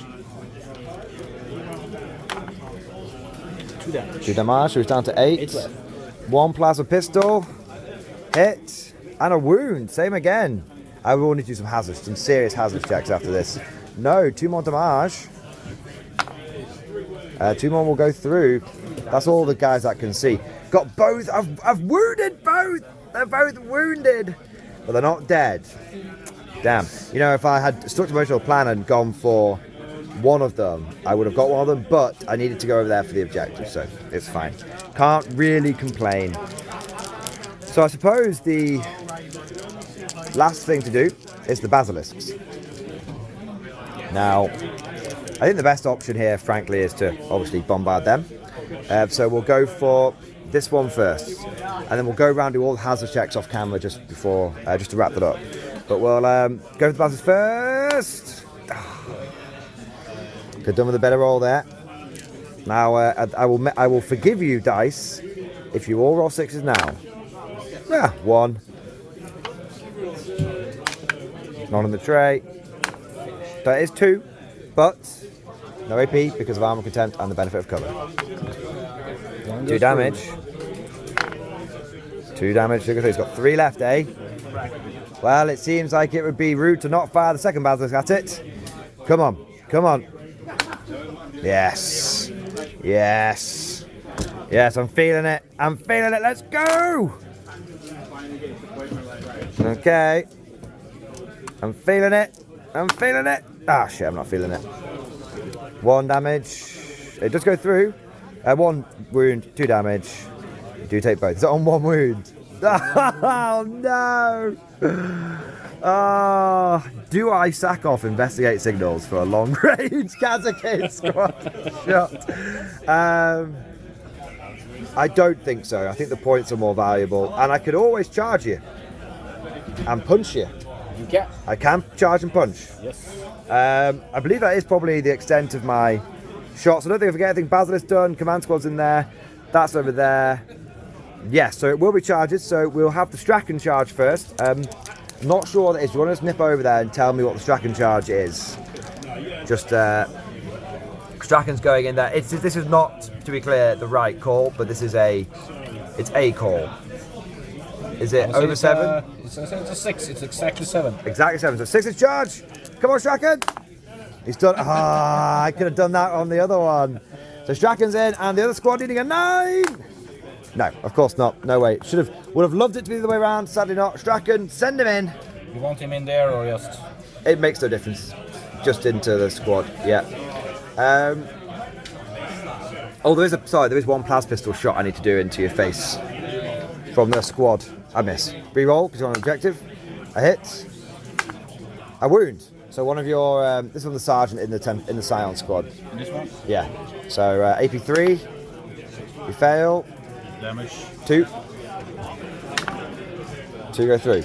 And then we'll now, whilst we're here, we'll do the hazards check. So that sergeant lives just. This Kazakhstan squad here lives. This Scion squad here. One guy dies. We'll take the sergeant because he's only got the Panzer pistol. Over here we've got 4. 5 because we've got 4 because the officer wasn't overcharging his. They're fine. Done. Done. And done. And yes, that's just the one guy. Okay. So now we have to go for Strachan first. He's got 6 attacks. Now he's not leading a squad, so I think on the turn he charges, he gets 4 rerolls to hit, 4 rerolls to wound. And if he was leading a squad, he'd get lethal hits. Yeah. Hit on 3s because he didn't have an order for himself. So everything hits. And then wounding on... good, we've got the full fucking rerolls. There we go. So that'll be 4 wounds, AP minus 2 from his bionic claw. He has reroll to hit because there's a monster. Or... No, he gets 4 rerolls to hit into wound when he charges. He gets lethal hits when he's leading a squad, and his weapon is anti-monster. It's bionic claw. That's what they changed it. So it's cold steel and courage. Been there, seen there, killed it, and then there's bionic claw. Yeah. So 4 wounds, 8 minus 2, 4 5-ups. Didn't make any of them. Now do 1 first, because one guy's injured. So 2 damage. So 1 guy dead, and then you can do 2 together. So that'll be 4 damage. And on 1 wound. He stands on 1 wound, but then there's 1 more wound to do, which gets him. Yeah. So Strachan does beat the shit out of 2 of your sword brethren. I think that's him. I think he's going to die, but I can give away some assassinate, but I think it was worth it. The right choice. Every single model that I can take out in your army is a significant deal. You know what? No, I can't take the sergeant. I need the sergeant alive. There we go. For coherency. Yes. Okay, so now you get to fight back. Let's bring the tray over there, actually. I'll grab a handful of dice. We're doing it live. Here we go. Dooby-dooby-doo. Seems churlish not to be here. It looks better from this side. I should have charged over here, but I didn't make it anyway, but it's fine. Makes a difference, I didn't make the charge. No, I thought you charged this one. Yeah, but I realise now I should have charged over here, because that's not worth anything, and that's a shitload of primary. Like I said, doesn't actually matter, because I didn't make the charge, but for tactical tournament purposes, that was I was getting tunnel visioned on the wrong thing. Anyway, continue, sir. You have your attacks back before my scions. I will move this guy in, and these 2 will strike there, and the champion will take down Strachan. Okay, who's going to fight first? You're very bold that you think Strachan will fall to a mere Emperor's champion. And I improved the damage because he has... How many wounds does he have? 4. 4, okay. And a 4 vulnerable save. Yep. Then we take the hard hittings into this guy. So Strachan's getting hit in the face by the hard hitting thing. And everything hits. And the wounds from 2 up. 5s.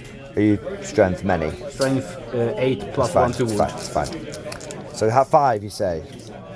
Yep, 5 you can... Damage each one? No, you can take them all because... Yeah, but what... Him. Yeah, no, for dramatic purposes. Strachan. 3. He's alive. He's alive. He's alive. Oh, he's standing. He's alive. He's okay, alive. No!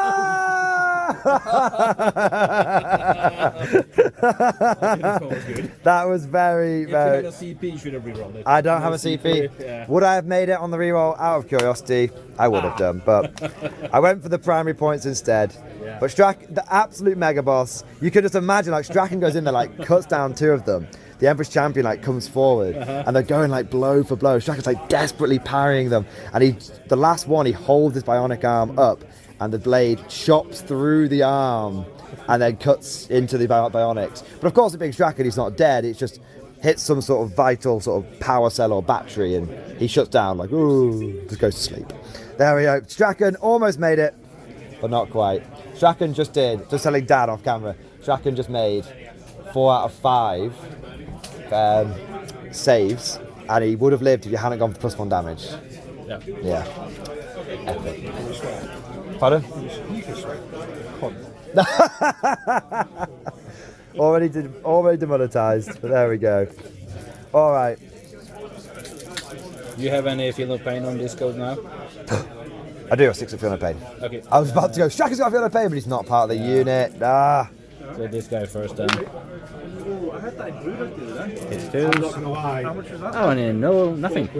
No. Oh my God. And then the other guy. Oh, he has 2 up. He's a sergeant. Yeah, the sergeant. He's very fortunate. 3. 3 AP. damage 3. Okay, so 6 up first. 1. Damage 3. First guy. Second guy, no. So 2 guys will go down. So it'll be the sergeant that's... well, I think it's going to have to be medic goes. Medic can go... It'll be this guy first, the medic second. There we go. And then I get to punch you back. Sergeant, 3 attacks with power fists. Whoa, baby. Here we go. 2 wounds on you. AP -2. You pass 1. 2 damage. And then we've got Scion with... he has got a big knife. He's got a big chopper, that Scion. Reroll because you're on the objective. 1 hit. No wounds. Sadly, not quite. Alright, so that is the end of the guard turn. We did not get Assassinate, but we did get max Investigate Signals. I am going to actually forego Assassinate because at the end of my turn to gain a bonus CP, which means I'll be on 2 at the beginning of your turn, so I'll have something for reinforcements. That was a really, really epic turn for the guard. So many almosts. Almost Strachan survived. Almost managed to fall back from here. Almost got both tanks. And the Templars are looking battered and bruised, but nothing has died. And I think that's really important because it means that they're all going to be shooting at me. They'll all be doing horrible things to me. And I think also it's going to make it harder for me to get stuff turn 4, turn 5. If I managed to get both of those units this turn, if that had been possible, I think the plan for turn 4, turn 5 could have gone off. Now, I think it is the Templars' game to lose. But who knows? The dice anything can happen. Anything can happen. So we'll be back in Templar, turn 4. Turn 4 for the Black Templars. The penultimate turn for the Righteous Crusaders. Objective number 4 disappears before the eyes of the Sound just as they're about to secure it. The call comes in. The supply drop will not be happening here. LZ, if you are one of our transatlantic cousins, is clear. There's nothing there. And the Sounds are they're left empty-handed. It's not ideal. But then we get to the Black Templar movement. And Eric, would you like to take us through what you've done? So the tanks keep holding the rear, and they are down on their last leg. But I oafed the big Scion squad. Yeah. They have to go down in blazing glory. They do, because they're actually a big threat to this stuff. Yeah. Capture point. And I need to get more infantry on that one, so I'm trying my best to get the Hellback squad back in the game. Yeah. And with some charging movements, I hope to get closer for the final round. Yes, I think you can charge, clear, and then it'll be a bit. It's actually for once going to be a showdown on the supply drop, because normally when I play this mission, it doesn't go like that at all. But actually, both sides, between my reinforcements and your remaining forces, we're all over turn 4, turn 5 going to be driving for that point. Yes. So it's going to be big. Okay. Idea is to get the Land Raider into position to stop your turn 5. And of course, if I deep strike down, the Land Raider can go burn, baby, burn. Of course. The Redeemer proving its worth once more. All right, so then the Redemptor's moved over there for a bit of pew pew. Yeah, it's there to kill one character because you have one guy. I have a Commissar. Commissar. Yeah, that's a bit more assassinate. Okay, so awesome. Let's go into shooting. Where do you want to start? I will start with shooting over here. Okay. So this one will fire his multi-melta Yeah. and big cannon into this. Okay. Oh, assassinate. Yeah, not the multi-melta, sorry, the anti-air and the big cannon in this, yeah. The anti-air and the big cannon and the multi-melter and everything else is going to go. Everything else goes into the squad over there. Okay, grab the dice tray. Grab some dice. I've got some in my. I've got some dice, so you just need to bring the dice tray over, and then we'll be good. All right, viewers, talk amongst yourselves. Thank you very much, Eric, for being my caddy and helping me solve my own personal disorganisation. So, what we're going to shoot first? We're going to shoot the anti-air missile. Anti-air missile. We want to get Eagle 1, Fox 2. 2 shots. 2 shots. 2 hits. Yes. Wounds. I forget that sometimes. Yes. I worry about the hits. Yes. AP. AP 1. So AP none. How come? Because I'll be in cover. I will pick models that will be behind the ruin. Those riflemen over there. This one shooting that one. Oh, well then I won't have cover. So it'll be 5 up. No. Oh yes, 1. It's not the medic, so that will be this man gone. You know what that means? Reinforcements. Yeah, reinforcements. Reinforcements. There we go. There you are. And then we got the big cannon into the character. Can you kill the character? And we choose 1 reroll for the ability of the Lancer. Okay. 2 to 1. Do we wound? Yes, we wound. AP. AP 4. Damage. Damage 1d6 plus 3. You have no evil? No. You don't get invulnerable saves on platoon commanders or anything like that. The only guy that gets an invulnerable save is I think the Castellan and stuff like that gets it, but he's not worthy, sadly. I see. All right, so that's 4 more points. Assassinate for you. Then we take the multi-melta into the big squad. The multi-melta the big squad. Hits. Yes, it does. And I can choose 1 reroll to wound with the ability. Okay. It's 2 wounds. Even with cover, you're going to kill 2. Yeah. So 2. Have, I do have Fiona Pain. I have a 6 up. No. No. There we go. So 2 have died. There's the counter. And then the frag blasters. How many shots? It's going to be plus 6 on this. Yes. 12. You might find in the pack. Mighty frag launchers. They have been a little hit and miss throughout this game. Sometimes they have done very well, sometimes they've been meh. And they are oathed. They are oathed. They are the oath of the moment. And this guy is not bracketed, so he actually hits okay. He does. And he wounds half well as well. Okay, so how many? It's going to be 7. You can use the guys in cover. I shall. 2 die. So that will be 2 in, cut 2. How do you know what they can? To be fair, they're all going to be riflemen anyway. It's fine. Okay. 4 died.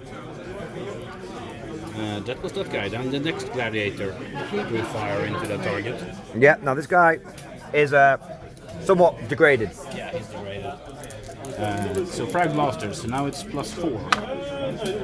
So it's 8 plus 4. 12 again. 12. So he's going to be hitting on 4s with 4 rerolls. Yes. How very guardsman-like of you. It's very good. Very guardsman.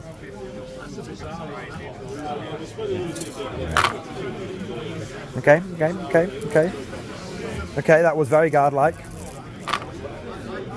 You pulled it back a little bit. Winning on 3s, I imagine. Yes, winning on 3s. That's not bad. 6 of them. Let's just double check how many guys I actually realistically have in cover. We've lost 4. I've got 1, 2. Oh, from this one, most of them, to be honest. I'd say 1, 2, 3, 4, 5, 6. 6 are in cover.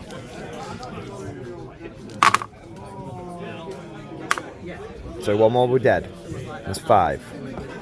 5 total casualties. Anti-air missiles, 2 of them, Hey, he don't need no oath. 2 wound, 1 goes through. Damage 2. 2 Nope, that's up to 6. multi-melter, 1 wound as but always. he can choose 1 reroll for his ability. Yes. Doesn't matter. 1 more dead. 7 from the blob. Oh, do the damage. Do the damage in case you roll a 1. 2. Hey, not quite. Almost. And then the last big cannon. The biggest dickus. Wounds. AP 4. So, 4. yeah, damage, mega. Damage That's not. minimum 4. Let's go. 9 dead. Okay. There you are. Yeah. 5 and 6. Yeah, I'm not going to worry about it. So, 9 from that squad is dead, but that is both Lancers shot, right? Both lances are shot. So there'll be 6 left. So that will. I'm going to go for the officer and 3 melter guns and 2 plasma guns. That's what I'm going to go for on the what's going to be left. I'll take the casualties off camera. So other shooting.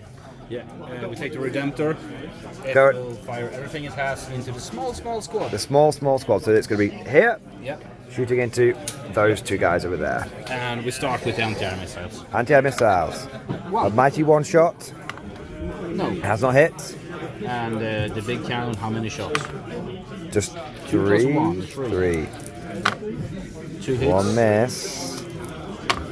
2 2 wounds. wounds. AP. AP 2. Okay, so I will be in cover. So it'll be a 5-up save. Yes. First one on the squad. Second one on the squad.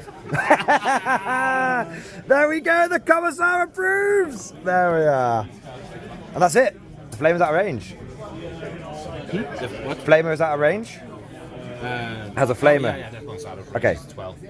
So, You still have the other shooting. Yeah. I'm surprised I survived the Redemptor. yeah, but the squad in close combat, they have pistols. They have pistols, so there's 3 guys here and there's 2 scions underneath So the there. fire pistol, I double check, it's a pistol. So It makes sense. it's a 1. It's a 1. Does it wound? It does. Normal save. I do lose a guy. And then we have 2 heavy bolt pistols. Let's. no, we have 1 bolt pistol. Oh, 1 bolt pistol. It hits. That's not gonna wound. Survive! Does he have a champion have a pistol? Yeah, that's what his pistol. What's the other guy then? He has a combi bolter. Oh, live! Okay, let's take that sign off whilst we're here. Powerfist man. It would have been nice to shoot him, but I will fight first, and I will kill your injured guy. likely. I will. This 15-man blob has actually been really solid, just going and going and going. Been very good.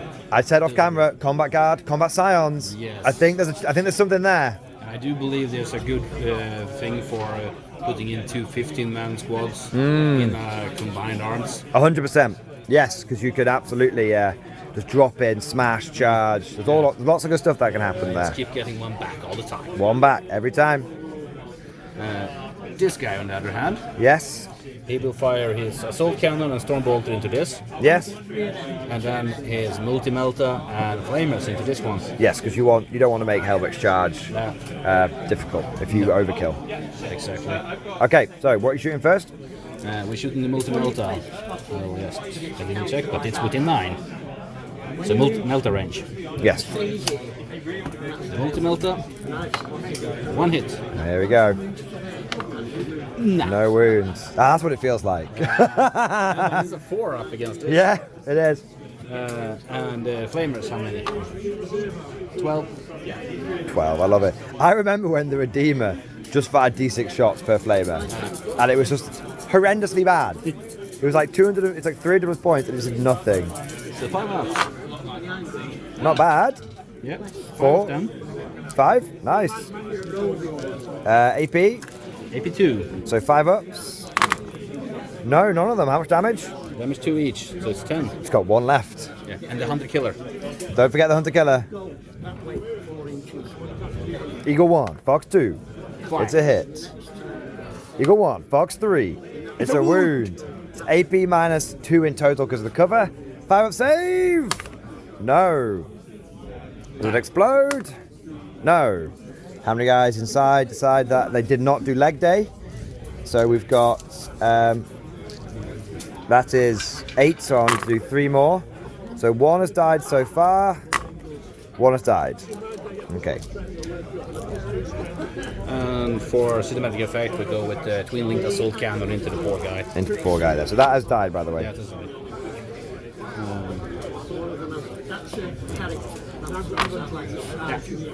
I don't need to. Yeah, he's gone with the mortal. Goodbye, sweet prince. Okay, now we're going to have a little pause there. We'll take the casualties off so we're not getting too far ahead of ourselves. We don't lose track of anything. And then we'll be back with the remainder of the Black Templar turn. Very good stuff so far. Emerging from the assault ramp. Emerging into the open ground. Helbrecht sees before him a group of... He doesn't even consider them men. That's just flesh, dead matter to be excised from the Imperium. All right, got into the narrative there. I quite enjoyed it. All right, charge range. Charge. 4. Not ideal. Not ideal, but You wanted a longer charge so you could base to base around here. Do you want to re-roll it? You do have a CP. I have a CP. I will waste it, or use it rather. Wait, this is where you get double 1. I will use it. I'd say I'm still sure that the Templars are going to win this, but if it is through the absolute tempest of horrendous luck that you have brought from chilly Scandinavia. It's crazy, man. Yeah, because you wanted the large roll to get round here, which would get you closer to the objective. Not doing that's quite a big deal. But I don't know if it's a big enough deal to worry about. I cannot get in this one, and I cannot get this one, and I have to do some piling, which at least I can get. You can fight off Helbrecht. Huh? You can fight off Helbrecht. So Yeah, it's no problem. But the thing is, I can do a piling, which means I can go 3 more inches. also, you're okay. Yeah, I'm more than okay. You're more okay. The piling shenanigans are, as a tradition in the assault phase, are allowing for many good things to happen.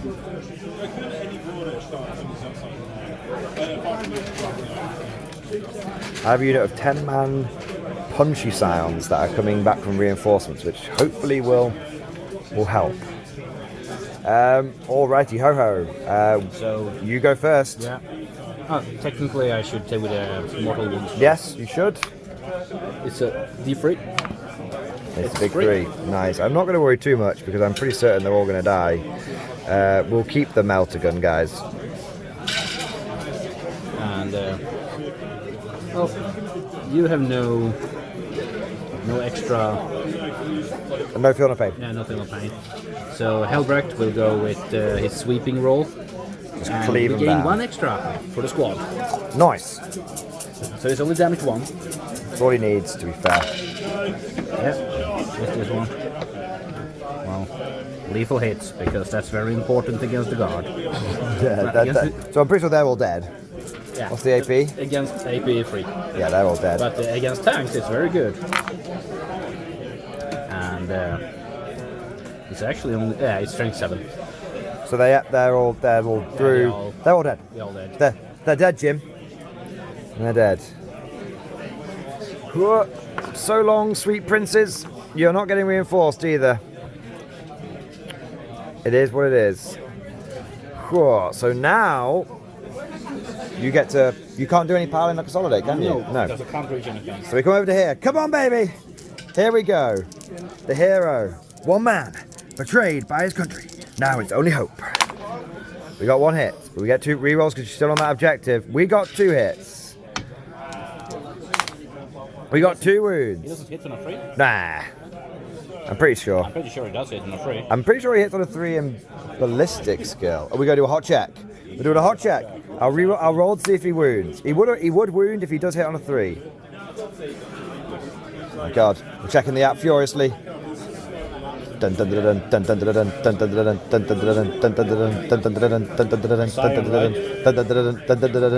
bottom one. Melee weapons. Power fist. It's a 4+, so we didn't hit. Take your 2 wounds. I appreciate you trying to give me an extra one, but it's not to be. 5 up saves. You make 1, 2 damage. Looking for double 6. No, and he takes down 1 more guy. Yep. Will that bugger your coherency up? Yeah, it'll be piling. So You'll be alright. Cool. Proceed to do so. Yeah. Can the... I was going to say, this sergeant I think has nobbled about 3 sword brethren on his own. Yep. He's definitely All the damage done his to these... pay. All the damage done to these sword brethren Yep. has been done in combat. Yep. Between Strachan killed...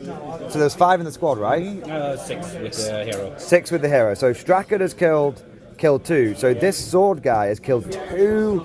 This my sergeant has killed 2 sword brethren. Just punching them in the face. But reroll to hit.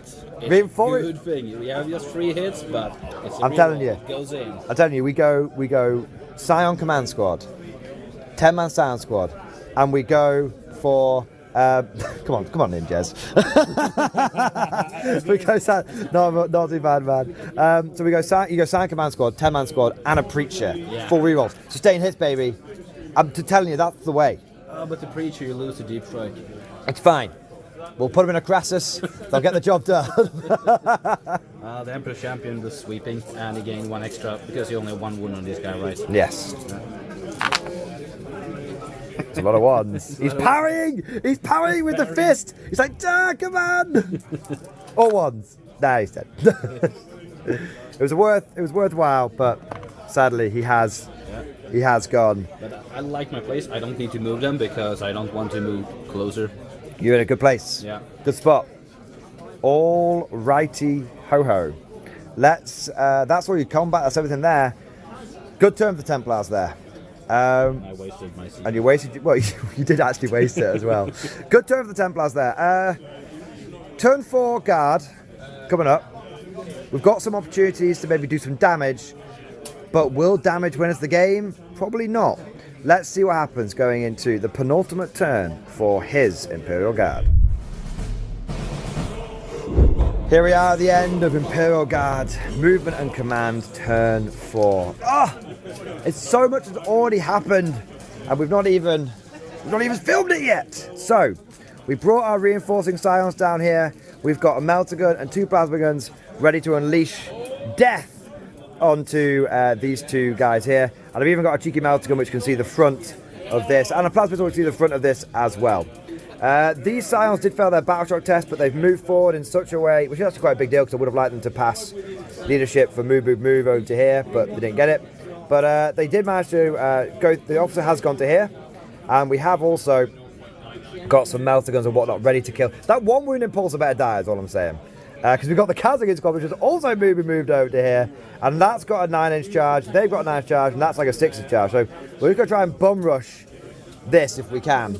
And then we've also got this cheeky chap who's moved out and is ready to try and do something here as well. And then you might have noticed I brought the command squad out here. That is a little bit of a risky maneuver. I did it because I was trying to bait out the Overwatch from the Redeemer, but Eric would not take the bait. And the reason I was trying to do that is because I brought my, what was formerly an 11-man Kazakh squad. I moved, I duty honored them, and I got them over here, but they received the Overwatch from the Redeemer, and Eric rolled like a boss. And unfortunately, that meant that even though I've got 2 guys on there, that would be 4 OC. Eric is also 4 OC, so I've contested objective. That means nothing for my tempting target secondary. My other secondary was deploy teleport to Homer, which is back there. So that is my turn in terms of moving and commanding, but now we must get on to some of the old shooting. So let's bring the tray in here, and let's see what we're going to do. So, I think the first thing that we want to do here is this will make my charge longer, but if I just kill you off it, then that's fine as well. So I'm going to shoot you over here with my melter gun and my plasma guns into here, and then my melter gun and my plasma pistol will go over here, and my rifles can't see anything. Okay, so you are on an objective, and I am in rapid fire range with the plasma. Good job. I get to re-roll. Rapid fire. Everything's going to hit. Wounding on 2s. That will be 3. No armor of contempt, sir. No. You spent it. I spent it. So this will be 5 up saves. 3 5-ups. 2 go through. That'll be 4 damage. You need double 6 here to save that geezer. No. So geezer man is down. And then we've got the melter gun. Melter gun coming in hot. It's a hit. It's a wound. You have a 4+ invulnerable save.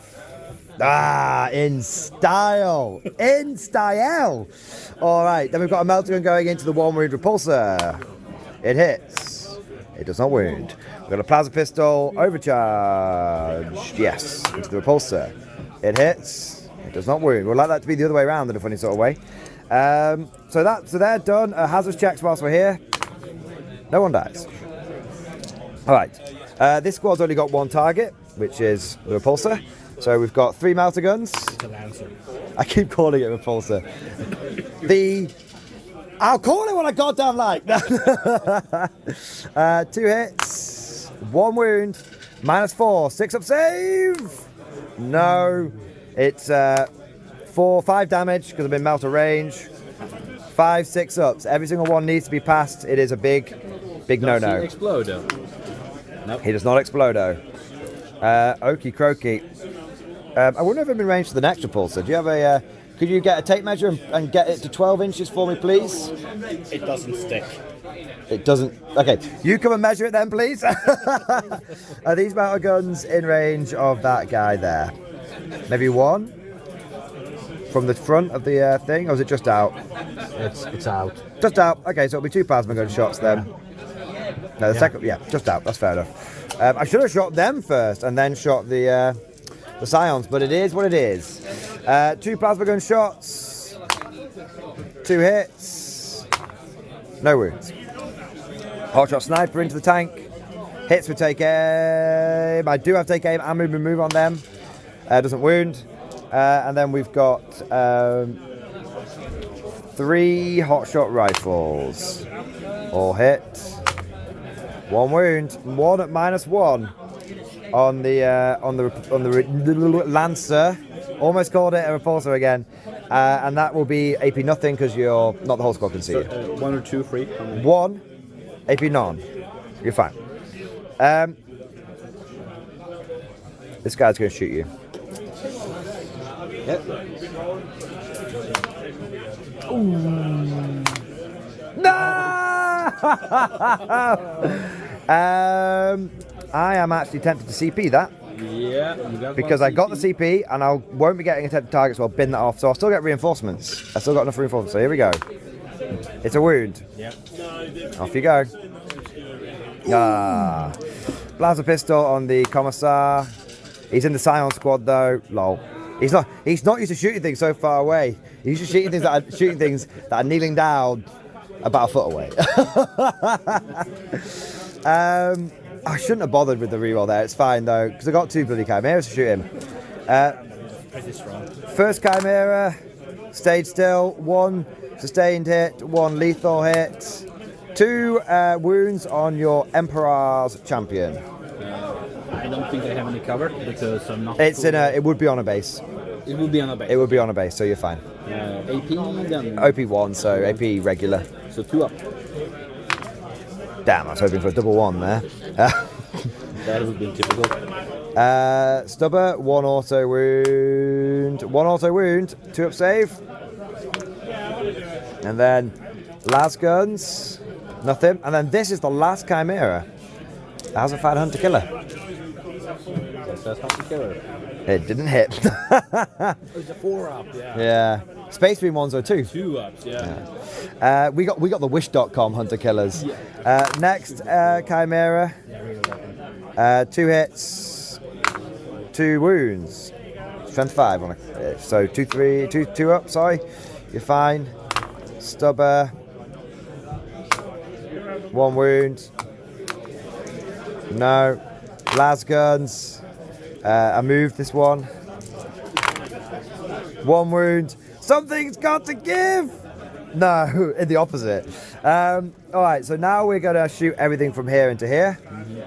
So there's an injured bloke in there, so we'll shoot the las gun at him first from the Vox man. They can't tell themselves to take aim, so 1 hit. No wound. Heavy flavor. 2 hits. 2 wounds. AP -1 on your sword, brethren. 2 wounds, AP -1. Yes. 1 goes through. 5 up. No, dead. This injured guy dies. Double plasma, double overcharge. 1 hit. 1 wound, AP -3. 2 damage. Goes through. Melt a gun. Melt a gun. That's a hit and a wound. That's AP4. That's going to go straight through. Number of damage is going to be 7. Ah, full of those. 7. 7. I have never. He gave it a go. He gave it a really good go. It wouldn't have been full wounds. Oh. And then we got the plasma from the officer, which misses. Overcharging the plasma gun in that unit, he's fine. Plasma pistol obviously wasn't overcharged, it's the officer one. The Chimera over there is going to shoot into your bum. Yep. Heavy, but it stayed still. Heavy bolter. 2 lethals, 2 sustained. No, that's it. So 2 lethals minus nothing because you're in, basically in cover. Stubber. No. Las guns. 1 lethal. 2 wounds on the land raider. The raider of the land. I got one. Feel no pain. I got one. But aren't you within 18, so you can rapid fire on the stubber? I don't. I might be. Yeah, you are. Roll. I'd say. Re-roll it. I just rolled 1 too many dice. 1. No. There we go. That's why I don't worry too much about the old stubbers. So we just got the basilisks. Yep. And the big question is, how do we go? The bastards have a good option in killing the tank. They Nah. also have a good option in killing him. Yeah, I think the tank's a trap. I think that's the much better one because that's worth a lot of points if you score it. So first basilisk is going to go for it. 6 shots. 1 lethal, 2 regular hits. 2 wounds, AP -1 in total. 3 up. Makes both. Second basilisk. Ah, it's done it again. He's not going to die this time, but he will take 2 wounds. 1 does go One goes through, through. 2 damage. Feel no pain. He does take both. He has 3 left. 3 wounds left, you say? Right, well, there's nothing for it. Got to give him the old beans. So we're going to go for the... this might be a very long charge now. Let's roll, see if we get really high. That won't be enough. It would have been enough before. We'll do the same for the Castle Kid. No. This will be not as bad. That'll be in, for sure. I can eyeball a 10-inch gap there. So here we are. I really wish I'd kept the Power Fist Sergeant now, but I didn't, and I can't be doing no backsies. But hopefully I can just sit here and on the objective and just punch you in the face a little bit. Who knows? And then this guy over here. That won't be enough. Okay. Charging unit. Any other charges? No, because deploying teleport to Homer. Don't want to. Don't want to charge that. Don't want to charge that. So we've got the officer with the knife. 3 hits. 1 wound. No AP. I'm going to shiv you to death. 1 wound, no AP. Yeah, you can't give him power swords anymore. No, you're all right. And then I've got 1, 2, 3, 4, 5 guys. Represents 4 guys, so I need to do 1 more guy after this. I'm chucking dice everywhere. Right, so that was one that fell out of the tray. And then this is the other guy. And this is the one that drops on the floor. Rerolls. Okay. 2 wounds. I reckon if Power Fist Man had been there, he would have done it. 2 wounds. You're absolutely fine. Chop me back in the face if you like. Yep, I will. I will do sweeping attacks. There we go. But I can also do precision and just actually... I got an officer in there. Yeah. But you're on track to max out anyway, frankly. So, considering officer, I'm going to officer, officer, officer. try to wipe the squad. Yeah. If I'm stalking close combat with him, it's fine. So he has 10 attacks. Here we go. Hitting on 2s. Look at the fear in his eyes. He's dropped 3 of them. He can't handle it. And the wounding on 2s. But probably. Because he has like strength 5 or 6. And then 1 extra wound because they have a character in the squad. Yes. This makes sense. 6 wounds, you say? Yeah. AP? AP1. Okay. So in hindsight, maybe I should have went for the stronger one. Nope, you're alright. Yeah. That will kill. That will leave just the officer left. I can't reinforcement. Sadly. There we are. That is the end of my turn. I've scored a teleporter homer, and unfortunately, because they are battle shocked, I will not deny you that. So I think you're gonna run away with this turn 5. But let's see what happens. We'll come back. We'll see what happens. But I think we'll probably come back with a summary of turn 5 because I think the game is pretty much in the bag for the Templars now. End of turn 5. We have done a summary turn.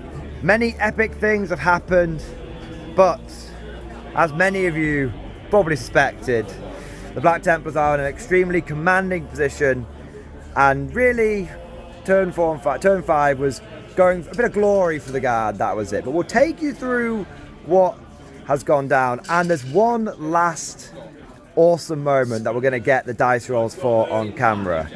So the Black Templars obviously had, or the White Templars obviously had the beginning of the turn. What they did is they wiped out the command squad here with the Flamer tank, and then they moved the Flamer tank forward to cover off that objective. They then had the jumpy dude, because he failed his battle shock test, jump up there and shoot down into the officer squad, but he only killed 1, and the officer actually lived, and he moved over there. And then this, I think it's a lieutenant now, isn't it? Lieutenant.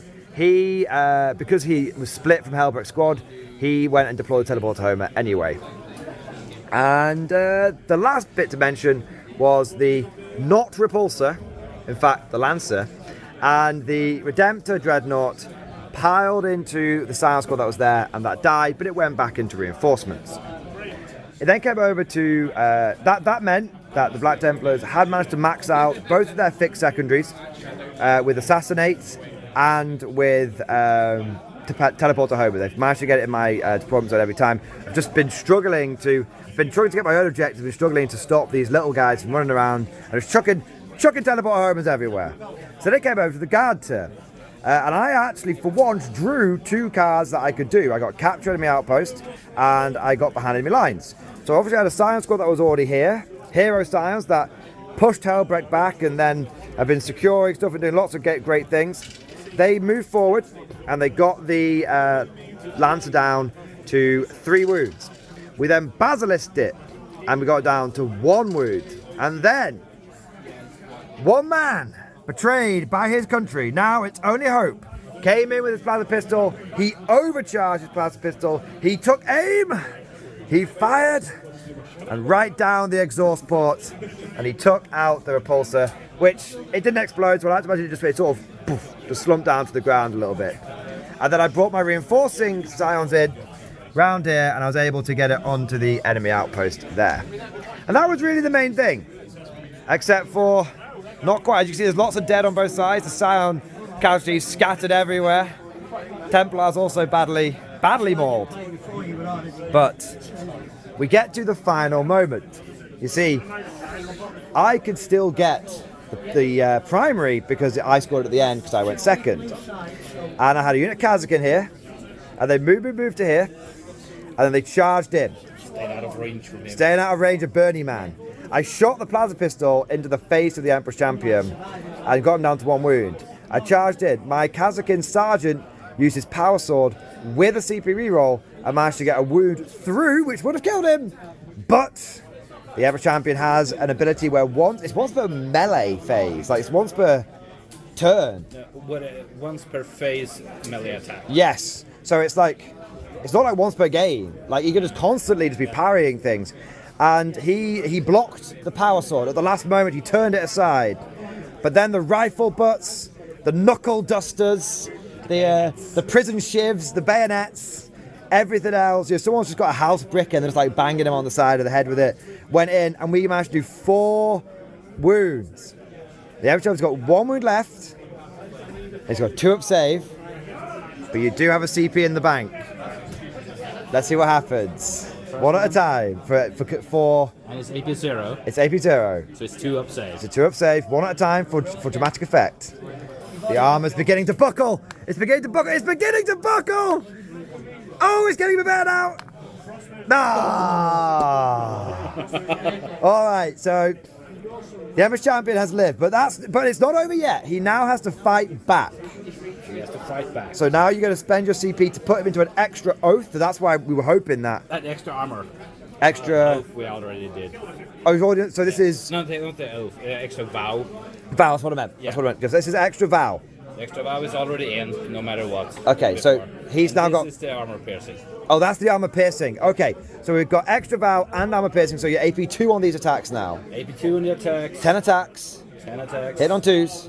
Hit on 2s. Wounding on 3s. Rank 6. Wounding on 2s. And then I got 6 up save. I need 2 guys to live. Yeah. Sorry, it's AP 2 in the beginning, so it's AP 3. Oh god. Okay, so I just need 2. I need to drop at least 1 hit and at least 1 wound. Yeah. And get no sustained hits. Okay, let's see what happens. It might not. I knew I should have gone for duty and honor on them. Rather than move. Sorry, that's my mistake. No, it's not a problem at all.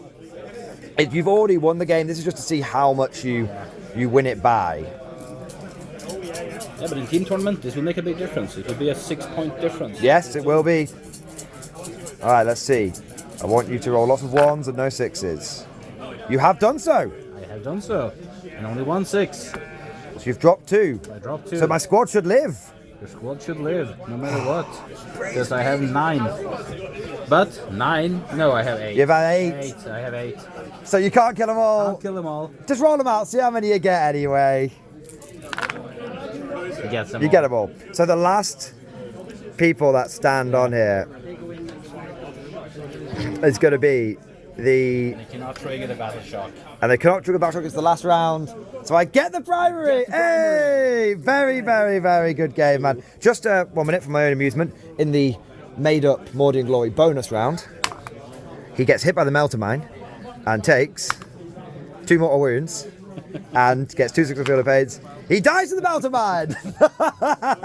He doesn't really. That was an amazing, amazing game. The Kazakin, Cadia's true finest, going in at the last moment, and the sergeant just knocks him down. Do you know what it was? It was the plasma pistol bolt. It stumbled him. And he wasn't. And he turned around because it hit him in the back, and he turned around and was like swiping behind him, but it wasn't enough. All right, let's tot up the final score, and we'll come back. We'll do the final score from a 40k point of view. We'll do the final score from the WTC point of view, because obviously the team tournament, and then we'll come up with some final thoughts. So here we are at the end of the game. We've calculated the score, and it was 63 to His Imperial Guard, the Emperor's true finest. But are we really, though? Because the White Templars, the Magnificent Crusaders, came in with 83 victory points. Really big score, really, really impressive. And in 40k terms, you had a convincing victory. In WTC terms, that would be a 13-7? Yeah, 13-7. Yes. But if I hadn't got that final primary, what would the score have been? It would have been 16-4. It's a 6-point difference in teams. That's a big difference. A big difference. And that's really when you're going in. This is my worst matchup. So by the way, before I forget, before we get into the final thoughts, I can get overexcited and launch into it. Thank you for the game, Eric. It was amazing. Thank you for coming down. I had an absolute ton of fun. I hope you did too. Indeed, I had. It was quite a competitive game, but still a very enjoyable game, which is good. So I would say my final thoughts, and then I'll hand over to you. We'll have a little bit of a back and forth. This is my worst matchup. There's a lot of armor. There's a lot of combat. It's very fast. It's aggressive. Very maneuverable. I prefer fighting armies that can't. You could spread out quite a lot. Yeah. Even Hammer and Anvil's a bad deployment for me as well in many ways because I like it to be wider. You know, if I'm wider, I can come in on more flanks. If it's narrower, then there's more areas for you to just block me off. So this was very much my hardest matchup, but that's why you want to practice your hardest game, not your easiest one. So I'm actually really happy that if I can go into a hard game, this is clearly a very good opponent, and come out with a respectable amount of points for my team, then I'm absolutely golden. So I'm pretty happy with how the army formed. It went kind of how I expected after that first turn or so when I was like really struggling to do damage. But I think there was also a few mistakes that I made. We sort of spoke off camera how I could have started scouting with the Kazakin, or I could put Scions in. Maybe Kazakin should. No, you couldn't because you had the leaders. The Helens, yeah, but there's still one of the Chimeras could have done it, and I didn't do that. And also there's the whole argument. Maybe the Scions go in. If some Scions, more Scions go in the Chimeras because they can jump out and still receive the orders. But the Kazakin, when they go in reserve, could get double orders. So it feels like, I should put my Kazakin in the Chimeras, but actually, no, it's the other way around. So I'll definitely keep that in mind for when I am playing my games over the weekend. But yeah, and that was really it for me. It was a tough game. I'm happy I managed to get most of the vehicles. I knew the Dreadnought was going to be a big problem. And I say the biggest mistake I probably made was I kind of got a little too focused on my own points, and I got a little distracted by trying to kill stuff. And really, I should have been like, that jumpy dude, just die. Doesn't matter, just die. Because that jumpy dude just kept getting you points. Yeah. And I think that was really it. But the problem was I kept getting cards that involved me killing stuff. And I was like, come on, there's 4 objectives here for killing. I've drawn every single one of them. It's an absolute nightmare. I actually, in the last turn, I drew overwhelming force and I had to use a CP to bloody overdo it. So there you go. All right. That's my final thoughts. Eric, take us through, how did you find the game? What was your battle plan? Did it all go to plan? What worked, what didn't, and what surprised you? Yeah, so anything like that. Yeah, my battle plan was that to win this game you need to hold the middle. You need to hold no man's land, so that was my plan. And lucky for me, it was that we were losing objectives. Yeah. So the objective here went away. Yes. So the next one was this. So my best plan was to move my army successfully. I did not expect to lose so many guys from my sword brethren, which only lets you know, remember, do not get out from your transport in turn 2. We both said that off camera. We were like, don't get out on turn 2. I maybe was a little cautious in that regard. I had like 20 infantry that were in there for, well, one full squad that was in there most of the game. And then it came out, and then all it did is kill a transport. Maybe I was a little too cautious, and maybe you were a bit too ballsy. Yeah. This one was definitely wrong. I could just giving you 5 points and like the hell with it, stay in there. Yeah. Because they are very safe in the Land Raider. Very. And the Lancers was very happy with them doing their job. Everything from you not wanting to move up. Yes. So even if they didn't really kill much with their heavy cannons, they kept. They influenced the game. Away. Yeah, they influenced the game massively. A Lancer can do a lot, even when it doesn't shoot. Yeah. Then it was my mistake to not make sure to keep the deep strike range. You were pretty close, but there was a good inch. Yeah, I did not measure it. I didn't even eyeball it well. I was thinking I should do this, but I didn't do it. My mistake. I think it's because most of the time it was actually this one which was stopping me, and then when that one died, you were probably, it's turn 5, bit tired, getting an autopilot. You don't even think about that one. You just presume, because the last few turns it's been covered, and you don't think what is the missing piece. Yes. So that's an important thing, like actually measure things you think about. Yes. To learn from that one. But otherwise, I was mostly happy with how I played. I would call this a tactical victory for Imperial Guard in a team tournament, because I know I should have got better. You think you should have got more points? I should have gotten more. I should have not made some mistakes I did. I wouldn't blame the dice at all, even if I would. I would honestly, in fact, sorry to cut in, but you earned a significant victory in the face of possibly some of the worst dice I've seen in a competitive game in a while. It got to the end, by the end I was like, yeah, he won't make those. Oh, he didn't. He won't make those hits. Oh, he didn't. Like I was relying on your consistently shite luck to give me a chance. And it worked. Oh, it did a little bit. What I would say is, how did you find playing against the guard with all the reinforcements coming in from deep strike and swirling around? Was it frustrating, or was not frustrating necessarily in a bad way, but like you were constantly on your toes? Yeah. Or did you find it was relatively easy to handle? No, I have to keep table control. It forces me to keep table control.